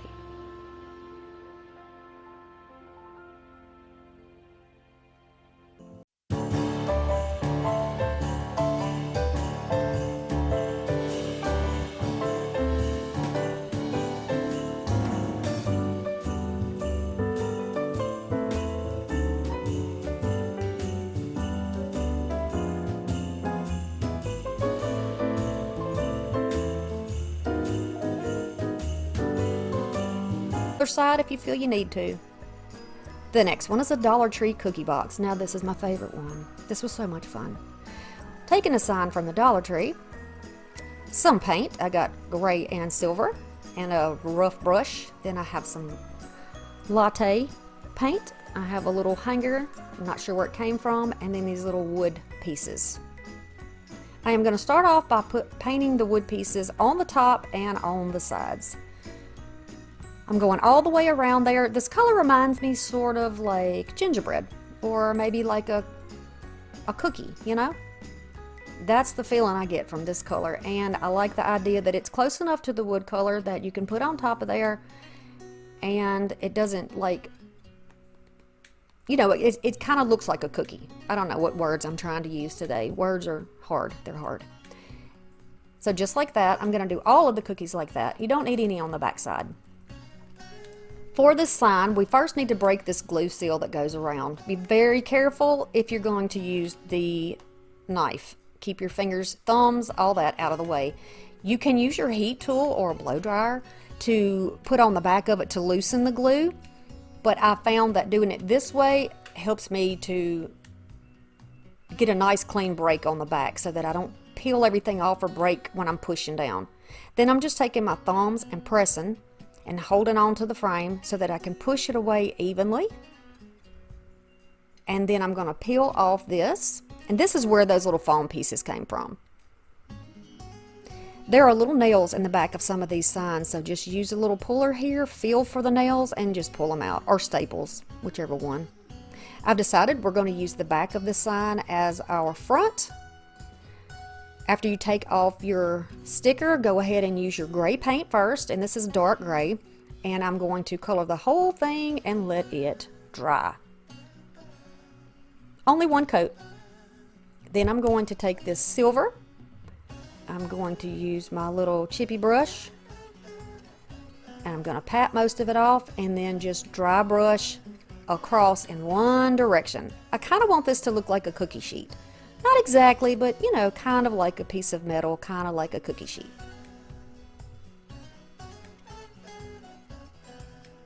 Alright, so I flip this over and I put it on the back of that mini sign there.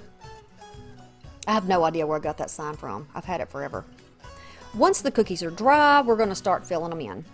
So I'm using this same paint. This is called Slick Paint. I think it's by Petal. I'm going to put some in the middle, a dollop, whatever you want to call it. And I am going to go around in a circle on the inside. So this almost looks like a cookie, right? With icing on it? Yes. Then I'm going to try another style. By the way, painting it on didn't work. It's way too thin. I tried it. Don't recommend it. Then I'm going to use my same brush, and that is a round tip brush. It's really easy to move this to the edge with that round tip brush, or little pointed tip. And I want to do 3 different styles, and there's 6 cookies, so I'm going to do 3. I'm going to do 2 styles of each one. So one of them is half covered, one of them has a pretty good ring around it, and one of them is covered almost completely over the top. You can do this any way you want to. And if you wanted to paint your tops, you could paint them. Whatever you like. So these little holly picks came from Goodwill. I'm just going to fold them over, spread out the leaves because they're on like a wire, I guess. And then I'm going to choose some peppermints from some thrifted picks that I have here. It's just a bag of thrifted stuff, candy, peppermints, whatever. I'm going to pull that off and see it looks kind of frosted. I'm going to place that cookie, that peppermint right down on that cookie. What about that? That's cute. I think it's cute. I mean, realistically, would you have a peppermint in the middle of a cookie? Probably not, but it's okay. It's imagination. It's fun. You use anything you have. You could use stickers for this. You could use confetti for this. You could use table scatter.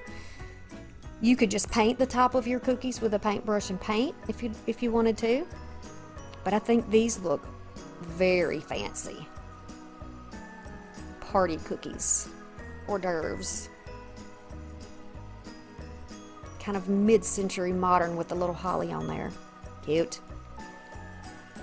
These I recently got while I was out thrifting, and there are clear and there are red, and the red are tiny. They're little bitty. But I thought these would be really cute to use as like a little star pattern on the cookie. And so that paint is still wet. That's what you see me doing, just kind of dropping it into the paint, and oops, accident. I'll put him down because now he has paint everywhere.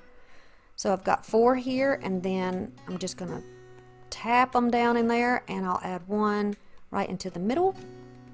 So I'll have 2 cookies that look like that as well. Then using that same snow, I'm going to sprinkle it on each one of our little cookies. So it has the same pretty frosty look as our peppermint candy that we made.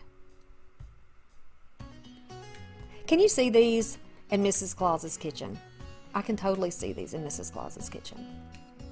So tell me, what was your favorite Christmas cookie or Christmas treat when you were a child? What was your favorite? Can you remember something that you did as a family or at a party that you made together that you had every single year? Or maybe something you tried once and wish you had again. I'd love to know. Alright, so you see the trim here is not the same color as the little Miss Claus sign. I'm going to take this walnut furniture repair marker and color this entire thing. I'm going to go all around the front edge, and then I will go to the outside and color the entire outside, and then on the inside of it too, so that everything has the same pretty color. Now it's nice and dark. It looks nice. Alright, so before I glue anything down as far as putting back my frame and all that, I'm going to go ahead and put my cookies and my sign in the middle how I would like for them to be displayed. This is like the dry run. When you just try everything out. Now I have to make sure that everything is inside enough that when I put the frame on that it doesn't hit anything. So that's why I'm kind of pushing it down and pushing it away from the corners and edge, because I know that this should fit on here.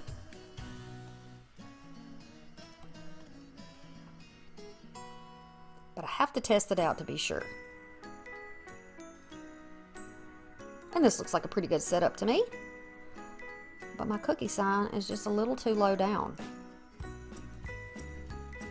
I'm going to fix that, no worries. So everything should fit in there. And since I know that it is going to be there, I'm going to leave it in place and start putting down my cookies. It takes quite some time for these to dry, quite some time. And I can't actually tell you the exact amount of time it takes to do it, because I would say probably 24 hours though, because they're dry now. But I was actually gluing these down while they were still wet, so that's why I'm holding them so tenderly. I didn't want to mess my paint up or drop it. I was nervous. I was so nervous, y'all. I did not want to mess this project up because I had such high hopes. Now I'm just getting the distance with my fingers, trying to see, make sure I got about the same amount of space there. And then look at that. Judge, just look at that. Look at it. But it protected it. It didn't even mess it up.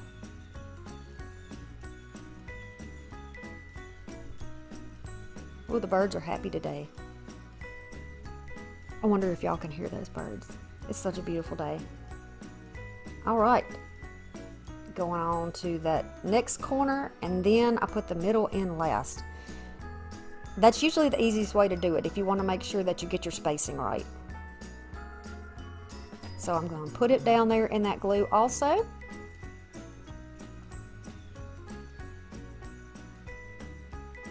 So far so good.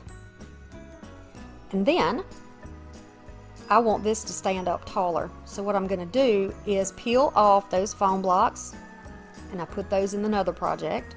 And I'm going to use these little square wood blocks from Dollar Tree. I'm just going to put 3 of them on there.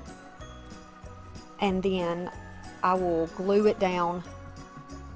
See, now it sits above the rest of them. That's a step that you could skip if you don't need to do it, but I just want to give you the tip in case you run into this problem too. You don't want it to sit on the cookies. You want to give it some dimension and some lift away from it.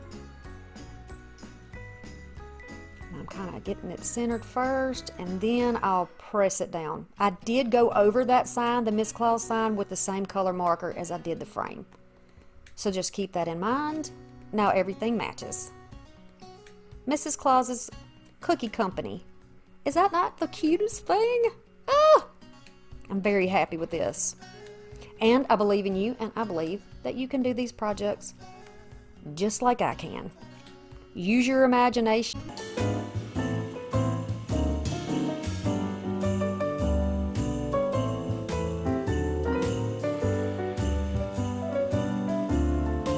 The next project is the Claus campsite. This one gave me so much joy as well. So you remember this sign. I've taken it apart like I do with lots of crafts. We're going to use it again. Bottle brush trees from Dollar Tree and the little vintage Santa and Mrs. Claus. They need a little vacation getaway, right? So I got them an Airstream. Fab Lab is the name of this. I know you can get some Fab Lab on Amazon, but I cannot find the particular one. So wherever you can find one, I'm going to use a elephant gray paint to start off, and then I'll be using some silver on top. I'm going to use a flat brush just because I love a flat brush. Use whatever you want to use. Foam brushes seem to take in a lot of paint, but then you end up washing a lot of paint out of it. So I feel like these waste less paint. I'm going to go all over the entire thing and the bottom and everywhere except the door and the window frames and the wheels, of course. Once it's dried, it only requires one layer of paint. I do go back over those areas underneath where it's no paint. And I'm going to grab that beautiful silver and go right on top. I looked up Airstreams and vintage Airstreams, and a lot of them were like a silver color or a almost like mirror finish. You could just almost see yourself in them. You can also, they also did like blue and different colors, but I really like this look of the silver. So this is what we're going with for Santa and Miss Claus. I mean, I figure the rest of the year they're going with wild colors and all that. So if they're on vacation, they ought to have a little more peace, right? Yes. Now I'm taking this wrought iron paint and I'm going to put this on my wheels. I don't like the stark black look necessarily for this, so this dark gray will work. I'm going to use my saw, and since this is a birdhouse, I'm going to just cut down the size of that little perch to look more like a doorknob. And now I'm going to sand it because we want everything to be nice and finished and pretty. I'm using my diamond nail file that I get from Dollar Tree. Highly recommend this for filing these small things. It really sands them down nicely. And then once it's nice and finished looking, wipe off the dust. This is how it's going to look so far. Grabbing my white chalk paint, I'm going to go over the door and both window frames. It's a little bit out of focus, so forgive me for that, but I think you get the idea. This is November and it is Subscriber Appreciation Month for this channel. So listen very closely because I'm going to be giving you a magic word that you're going to need to comment in the comment section below. And I also want you to check out the rules and all that I will have linked for you in a pinned comment. Good luck! So if you want to paint this rather than putting something over the top, all you have to do is use some tape on the back and then use a little bit of spackling on the front. Make it nice and smooth by using a little makeup spatula or whatever you have to get the excess off. Let it dry and then you can paint it. But for me, I'm going to use this snow sheet. It doesn't have any sparkles in it. I'm going to fold it in half to make it nice and thick. I'm going to trim the bulk of it off so it's a little more easy to manage. And then I'll begin going around the edge with the glue. It is folded over, but I'm going to open it and then do the next layer. Get it all the way around, and then we'll be able to trim it off. This is like a batting, so it gives a little thickness, and it looks a little bit more like snow, I think. I mean, it's all make-believe, but I think it gives a good look. But you do whatever works for you and just use what you have. Okay, so once I've got that second layer down of glue, I'm just going to press it down and press it, kind of a little bit of tension, pulling it outward before I cut it off to make sure that there's plenty all the way to the edges. I don't want anything to show near my edges. If you want a high-end look, you really have to pay attention to details. And I know that you can do that. It takes a little more time, but it's definitely worth it. So once the circle is out there, I'm going to trim this out. I've added a little hot glue, fixed the little raveled piece there, and I know you can't see, again, I'm sorry, but there you go, there it is. And I'm going to kind of put that down right where the wood and that white fabric meet, and then press it down. Working in small sections, you can use your cool temperature setting on your glue gun and protect your fingers for this, because you're going to have to be touching this. I'm also going to see how I want to add this on my little camper here. Can always trim out the door. I think I want to trim out my windows. So I'm just going to trim it out, you know, add a little hot glue and tuck that right up against the frame. This also covers if you have any little bumps of paint or little spaces that you couldn't get into. This is going to cover that up. They'll disguise it and you'll never even know it. I'm going to go all the way around. I generally like to start on the bottom. That's just a personal thing. You can do it however you want. If you want to start yours at the top, you can do it that way. Whatever works best for you is going to be the perfect thing for you. So then I'll trim it off and do the same thing over here on this window. Now, you can use any type of jute. You can use a ribbon here. If you don't want to do that, you can grab your puff paint. You can make some decorations. I didn't want this to cross over into a gingerbread look for this particular video though. Not everybody does gingerbread. I do have a gingerbread video though, so feel free to go check that one out when you're done with this one. Now the windows are all decked out. It looks like Mr. and Mrs. Claus have been decorating. And it looks a little bit like it's got ice or snow on it. I'm going to go around the window because instead of being a birdhouse and this being an opening, this is going to be their window. And the perch is now the doorknob.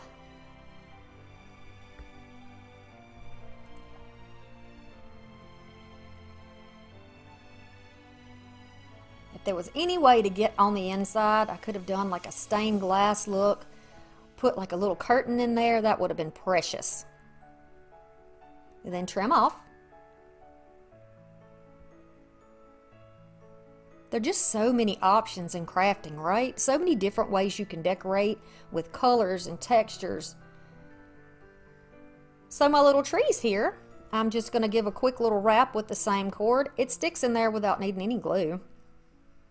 It just grabs right down into those little needles. I'm going to do the same thing on the other side.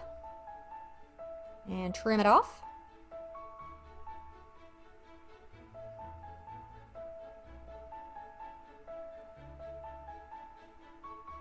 Now I'm going to grab some of those bottle lights that I use all the time that I love.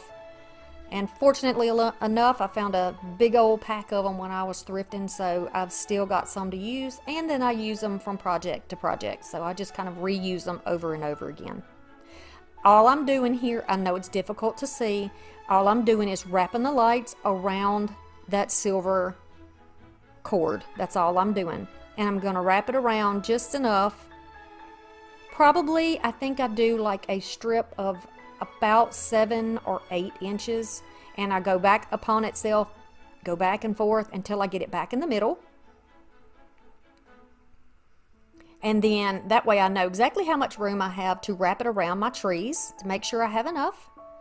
I'm going to add hot glue and then firmly hold this down into that fabric, because it can go through that fabric and onto the board underneath, and that's what you want. Because when I start adding snow to this project, I'm going to have to turn it upside down to tap off the excess. So you want to make sure everything is firmly glued into place. And you can tell by kind of wiggling the trees. If they're wiggling a lot from the base, then they're not all the way glued down onto the base that they're sitting on. They need to be all the way glued down. Now I'm just going to make this go right between the trees. And then they have like a little string lights behind their camper. But the base is firmly planted on there. And don't worry, we're going to disguise the little end down there. You can use Dollar Tree lights for this.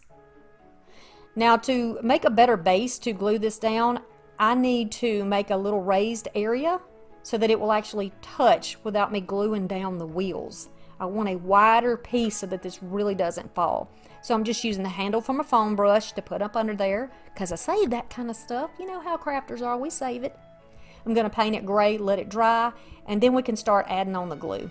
I'm using Gorilla Glue for these projects so that nothing comes off. Going to add a little underneath the front little trailer section, the little trailer hitch. And then I'm going to press it down firmly the same way as I did the trees so that nothing falls off. I want to cover up those little wood bases, so I'm cutting circles and putting a little slice in there like a tree skirt. But it's only going to be with the white, and it's not going to be for decoration. It's kind of be to disguise those pieces to make it look like the trees are coming out of the snow. But you can use the little fluffy snow for this too if you wanted to make some little mounds and hills. I didn't have any of that with me, but that would have been ideal. That would have been really nice. But you get the gist here. I'm going to do the same thing with the other, and you can pull a little bit on that fabric. It does have a little give. Cut the little slit in it and then fit it right around the base of the tree and the little trunk there. And then I'll be pressing that down in place.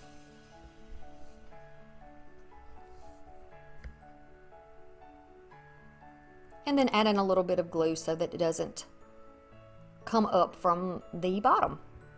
And this is how that looks.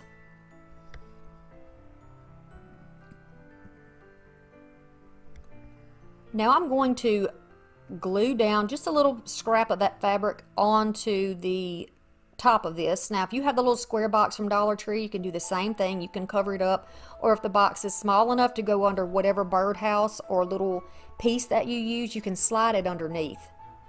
I do actually discover that at a later point that it will fit right under there. So now we're going to take Santa and Mrs. Claus and find a nice place for them to stand outside of their camper. That position looks pretty good, so we'll go with that. Their feet are nice and flat, which is perfect. Y'all, these are vintage, and they are made in Macau, something like that. Yeah, I looked them up. Then we're going to put Miss Claus over here on this side. And then I'm pressing firmly, just like with the rest of them, really press it down. I decided they needed some electricity in their camper, so I'm going to take my little tool here. Be super careful. You can use a drill, however you can get into this piece of wood. This is a very light crafting wood, very light. Is it called basswood, maybe?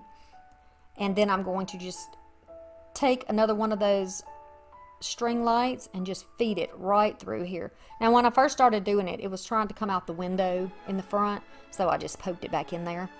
I'm holding my hand up there in the front to make sure that everything stays on the inside. You see, it's trying to come out the window. I'm just going to feed it all on the inside. These lights that are on the inside are a nice yellow color, and then the ones that are in the trees are a bright white color. So here is their house lit up, and their string lights and their trees back there. They're party lights. We don't know what kind of life they live when it's not December. We don't know, do we? Now I'm going to take some Mod Podge and just a old brush here, and I'm going to go across the top of the camper because it is still cold. They're not having a beach vacation. It is still cold outside, so I'm going to add a thick layer on the top and then just sort of dry brush it going down so that it looks like it's kind of, you know, how snow settles. I'm saying this like I'm so familiar with snow living in South Alabama. But when I see it on TV, it looks like the snow is really piled up on flat places and then it kind of tapers off. So that's kind of what I was going for here. My own artistic interpretation. And then I'm going to add to the top of their boots, to the top of their heads, top of their hands, their arms, any of those little areas. And then I'll begin to sprinkle on some more of that snow. I'm going to put a lot on the top of that camper there. A lot on there. Then I'm just going to turn it over the same box and I'm just recycling. I'm going to tap that off. You see how well everything is glued? Like I'm really bumping it around there and nothing is coming off. Doesn't that make a huge difference though?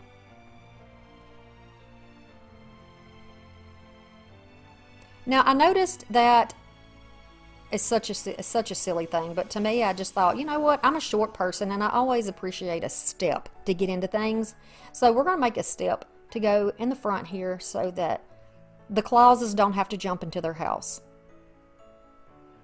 I'm going to add some hot glue around a little building block that I just wrapped with some of that same snow. I'm going to brush some of that Mod Podge on it and then put a little bit of snow on the steps so that it blends in with the base, because we have it all around the bottom too. I sprayed it and got it all covered, and then I'm going to take a really fine brush and go on the windows, right around the tops of the doors, and on the top of those little pieces of cording that we put down, because that's where snow would settle, right? So we want it to look nice and frosty right there. I'm just using my fingertips to put that on. And then I've added little red bows to the windows. You can put anything you want on your windows. You could put a peppermint on there, just whatever you want. Now I'm taking 3 different size little pom-poms, and we're going to make a very, very simple snowman using just a little bit of glue. And I did press the bottom down so it would be flat. I'm going to add the medium size in the middle and the smallest one on top. And this is how his body is going to look. Then using just a drop of hot glue and some leftover little branch pieces that I cut off, I'm going to tuck those right into the center section to give him some little stick arms. And then we can spray him and frost him too. But he already has some little frost on his arms. But you can add more. Very simple, right? Now he needs a scarf. I'm going to use that same red string there, and I'm just going to make a very loose knot, just enough to make it look like he might be wearing a scarf. And then glue the little pieces down and trim it, and he's ready to go in the backyard.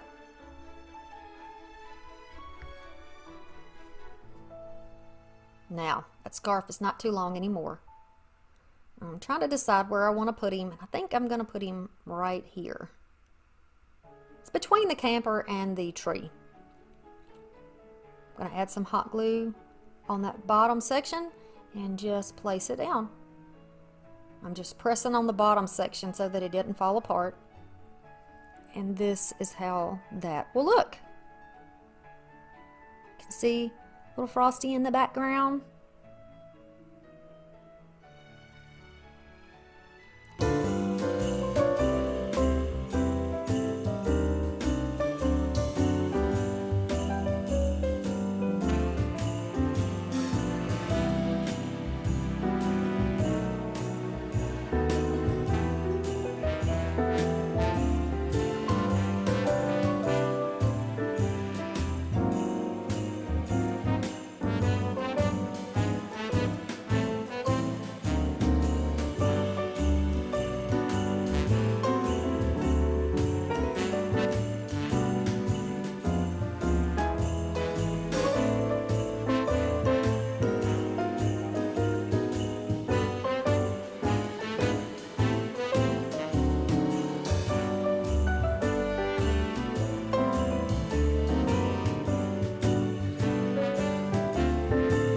First project, we're going to do Santa's truck.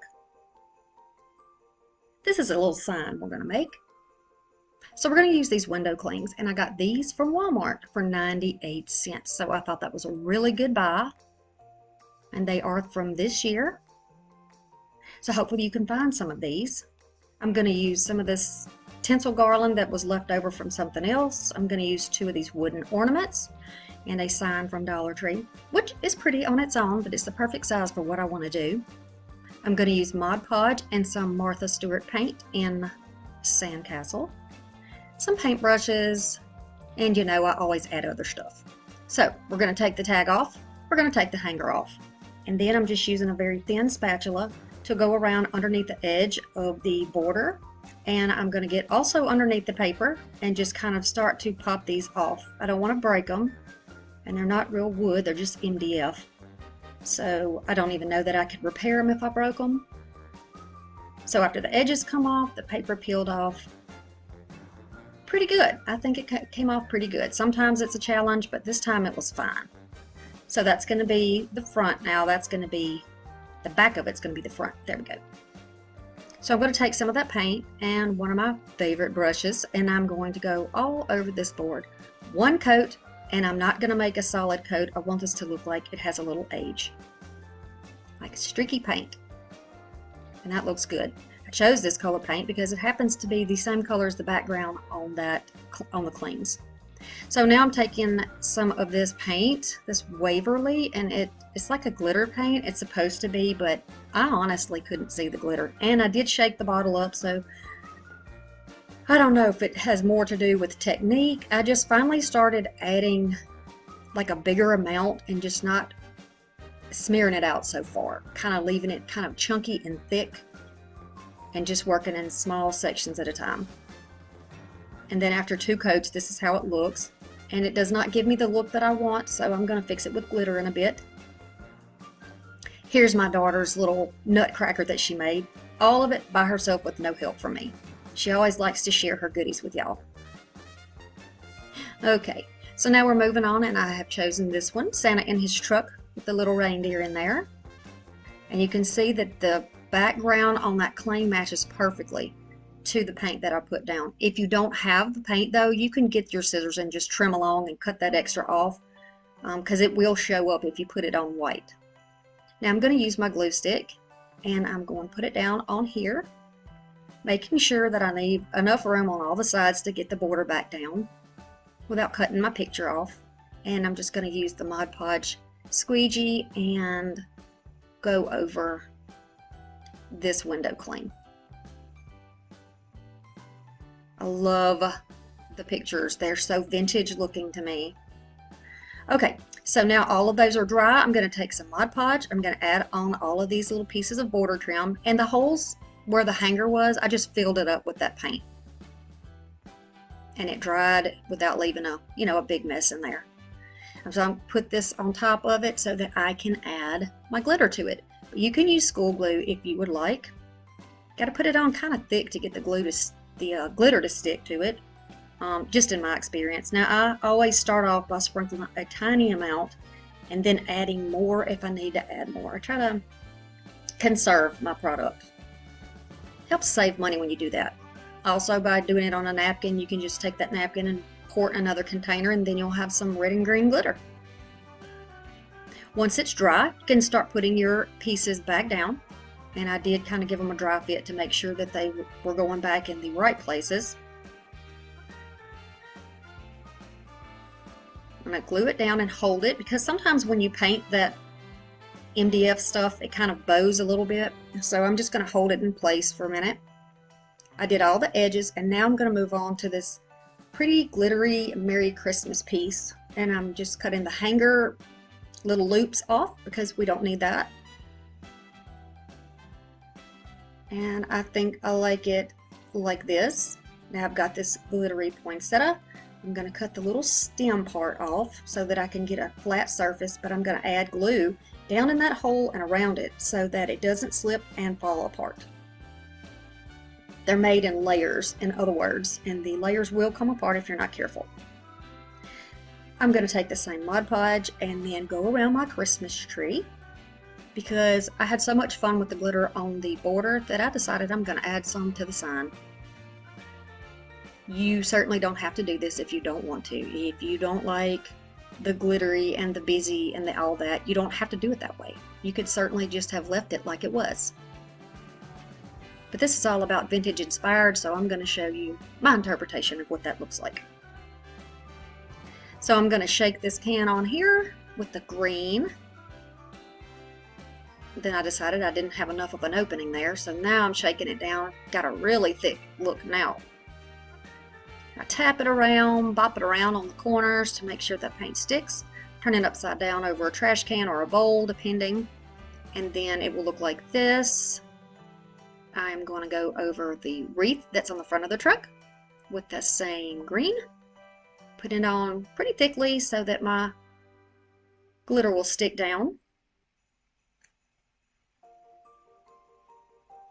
Same process, and I'm shaking the heck out of it. Shake it off, and then that's the coverage you're going to get. If you want a lighter coverage, then just put it on thinner. You know, you don't have to put the glue on as thick or the Mod Podge. I want to do a little bit of red on Santa's hat, so I just put a little Mod Podge on there. And you could always put a little pom-pom for the ball if you wanted to. You could do a little pom-pom on the reindeer if you wanted to make him Rudolph instead. You can take a dry brush and kind of push the pieces of glitter around. You can brush them off, or you can push them back into the glue, whichever way you want to do it. And when you get it cleaned up, it'll look like this. And then you can get like a stiff stenciling brush, and that also works really well to pick those little pieces up. The hairs are so compact, they just kind of get caught in there. If you're worried about the glitter when you're finished with it, you can always spray it with some Mod Podge or clear sealer. Okay, so now I know that I want to put my flower in the corner, but I want to leave a little gap so you can see the bird in the top of the tree. He's peeking out of there. And then for this, I was thinking, how am I going to do this without getting glue all over the place? So all I'm doing here is just quickly adding little dots of glue, just lifting up a tad to add the glue here and there where it will be stable enough, but you don't see glue squishing out all over the place. You know, gonna keep it looking neat. And then there's a lot of space on that C to connect it down to the side. So here is my silver glitter, and I decided to go ahead and put some of that silver on the bumper of the truck and then on the lights. There's a little sign area there. I left that one open. Didn't put any on that. And remember, the more glue you put on, the thicker it's going to be. This did not have a sprinkle top on it, so I was really dumping a lot of it out. But don't worry, I saved my product, dumped it into a bowl. I can use it again. This is how it will look. And you see the truck already has little snowflakes on it. It was made that way. I think that looks cute like that. So I've decided that I really need to continue that silver along the running board of the truck. So I'm going to put it right here. It's the little step part. And then I put a little bit on the back bumper that is extending out back there. Right there. Okay. And then this is how it will look.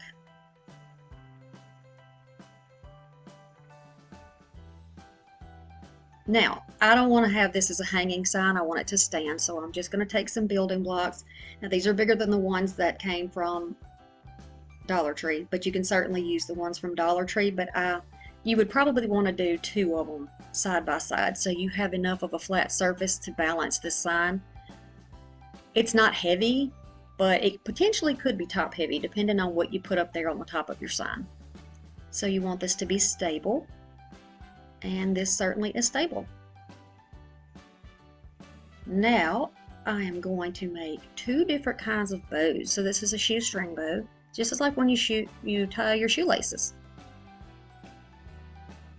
So I'm just going to pull those little ears or the loops of the bow, cut the tails down, and I think this will be cute right there on the front of the wreath. Gives some more dimension and interest, and I think it's cute. All of this vintage inspired stuff is just playful, and I love it, and I have so much fun doing it. So let's continue, and let's make another bow. We're going to make this one for the reindeer. So this is like the awareness sign. Then you're going to squish the loop right into the tails using a little bit of my red cording here. I'm going to hold this down and tie a double knot in here to hold this tightly in place. And it needs to go right in the center so that the loops end up being the same size. I'm going to cut off the excess because we don't need that. Trim the little tails down. And here's your little precious bow. That one's tiny. We're going to put it right there on the reindeer's neck. How festive is that? I think it's cute. I know some people are going to tell me it's too busy and not very realistic, but you know, it doesn't have to be. It's magical, and it's all about fun and imagination and childhood goodness and innocence, right? Yeah, it's those feelings that take us back. We like that. I think all of us pretty much like that. The next one is Santa sign. So we have two signs here, and here we are with this paint again, the sandcastle. We're going to use some more of this tinsel. This little fall sign from Dollar Tree, and I'm using this one because of the green. And then this is a vintage hanky.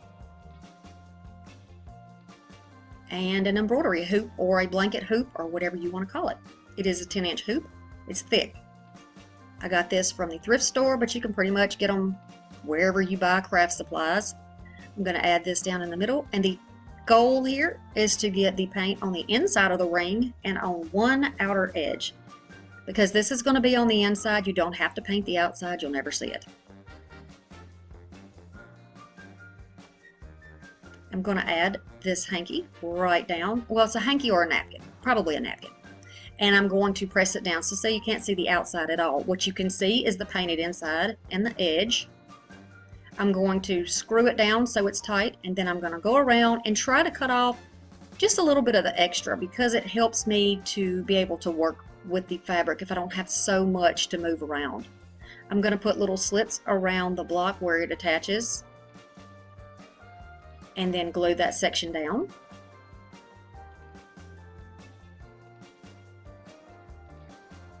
Then flip it back over and begin to glue it to the frame.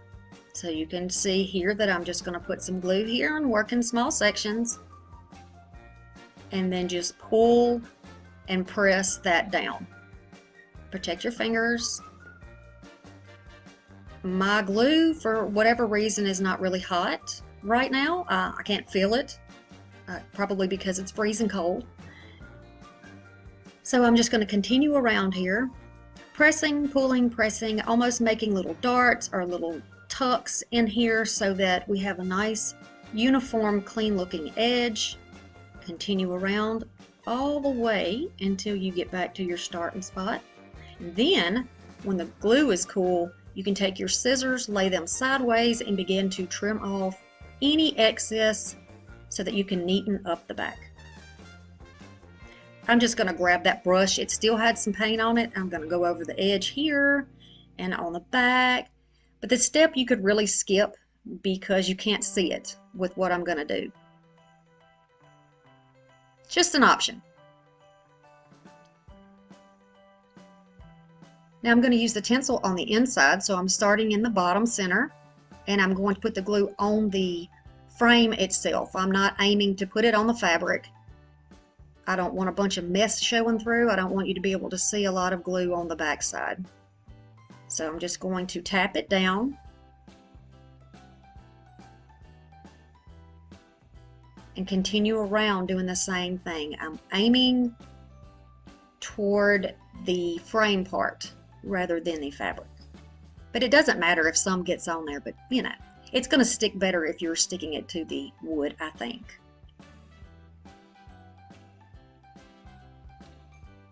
Continue along until you have this completely all the way around there. What else could you use? You could use rope, you could use yarn here, you could use a different colored tinsel here, you could use fabric. If you don't have what I have, you can use a fabric from the Dollar Tree. Alright, so I'm going to go over to this little ornament that I chose to use because it looks vintagey. Cut the hook off, pull off the old bow. We're going to richen it up a little bit. So I'm going to take a little strip of this beautiful ribbon. I'm going to glue to the front. I'm going to measure how far down I want it to be. Cut the excess off. These are the little things that come on the inside of those little rectangular signs. I always keep stuff, so I had them left, and they happen to be the perfect width, I guess you could say, or fullness, or they're the perfect size. Yeah, that's what they are. To once you put it in there, it's equal to the depth of the frame. I'm sure that made no sense at all, but thought I would share it with you. This is how my brain works.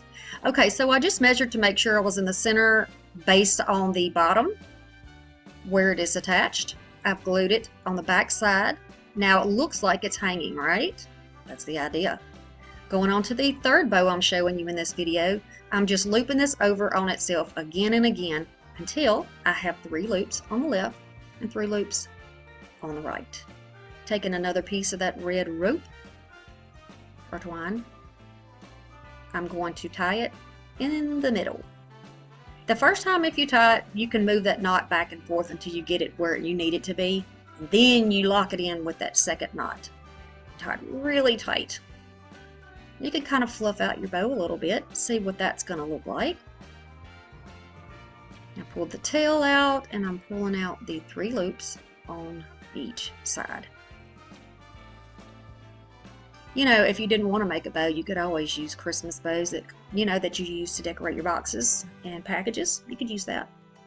So right on the stem of that ornament, I'm going to add the bow. By the way, I have no idea where this ornament came from because it was thrifted. But I know you can find really cute stuff at Dollar Tree that would probably work great, and Dollar General and Family Dollar. Let's not forget those other dollar stores that are really good. We don't have only a buck around here, so I can't speak to that. All right, I'm adding some glue. I'm going to pull this down as it would be when it is hanging. When it is standing up, I'm going to press it down. It will go through the fabric. Be careful that you don't glue it to your table. I lifted it as soon as I did it. And then I'm just going to add a tiny bit more glue on the back side to help stabilize it. We're going to use the inside of the box to set this down. So 6 inches is going to be my center. I'm going to add my glue down. I put a little mark on the box right in the center so that I can get that little gap in the frame even with it. And now it should have the same amount on each side. You see the sign is going to stand in there. I'm going to cut some floral foam so that I can elevate the box. I need this to be as high as the sides of the box because we're going to cover it with snow, so it's almost going to be like a little platform. I'm just measuring down, then I'm going to cut the strip. I'm going to flip it over and cut it into strips. I don't want to see my ink. I'm just testing to see how much I'm going to need here.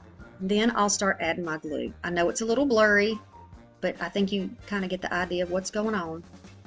I'm going to press it down in the glue and then on the sides also. Then I'm going to roll up little pieces and tuck those in the front and the back so that there's no gap between that and the sign that we have it sitting on. And then you can just glue it down where you need it. Now we have a little snowy place under there. Taking some of these little trees, bottle brush trees, and some of these little tiny pom-poms. I'll take the bottoms off, and sometimes they'll screw off, sometimes you have to cut them off. Depends on where you get your little mini trees from. These little pom-poms fit in here with no glue, and they fit snugly in there. So, go for it. If you want to use something else, you'll probably have to use hot glue, and you'll need to use your cool temp because you can melt the little stems on these little brush trees. I'm going to fix these little tails so that they're not flyaway and they don't stick down in Santa's face. Give that little bow another little fluff. Then I'm going to take, these little trees are one's a little bit bigger than the other one. I'm going to place them down where I think I want them. And then I decide, you know what, I want to add a little bit more. So I'm moving the white trees over and I'm going to add some of these beautiful green trees. Same process, we took the bottoms off, and I love how that kind of frames out all of that white. I've got some little beads from the thrift store. It's like a little, I don't know if it's a star shape, what you would call it, and I put a white little pom-pom in the center of each one. And these are going to be the stars for our Christmas tree, or the flowers. They kind of look like a little poinsettia, don't they? These little plastic miniature ornaments are also vintage. They came from the thrift store as well, with a bunch of other little ornaments that you will see me use in the Victorian video coming up. So I've added green to one side and a red to the other side. And now I have some of these old ornaments. I'm going to choose some. This one's a cute little drum. They're wooden. I'm going to add these down here and there. So now we have like little vignettes on each side. Here's a bell. So we have a drum and a bell, and I like this little mouse and the penguin. So we're going to add those in there too. one on each side. And he's holding little symbols. Isn't that cute? So you could stop here if you wanted to, but I wanted to add something to cover up my little messy edge there. So I grabbed that red tinsel and I'm just going around right along the edge of that, what is now our base, to just make a nice clean line there. I'm going to trim it off and then glue it down. And this is how this one is going to look.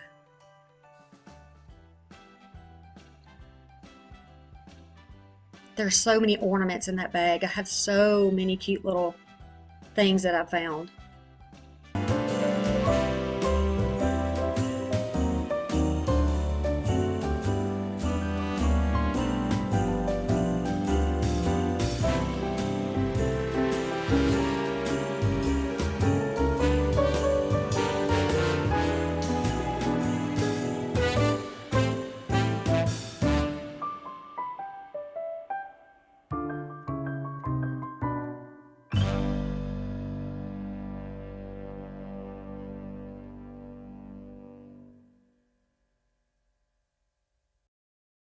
See you again soon.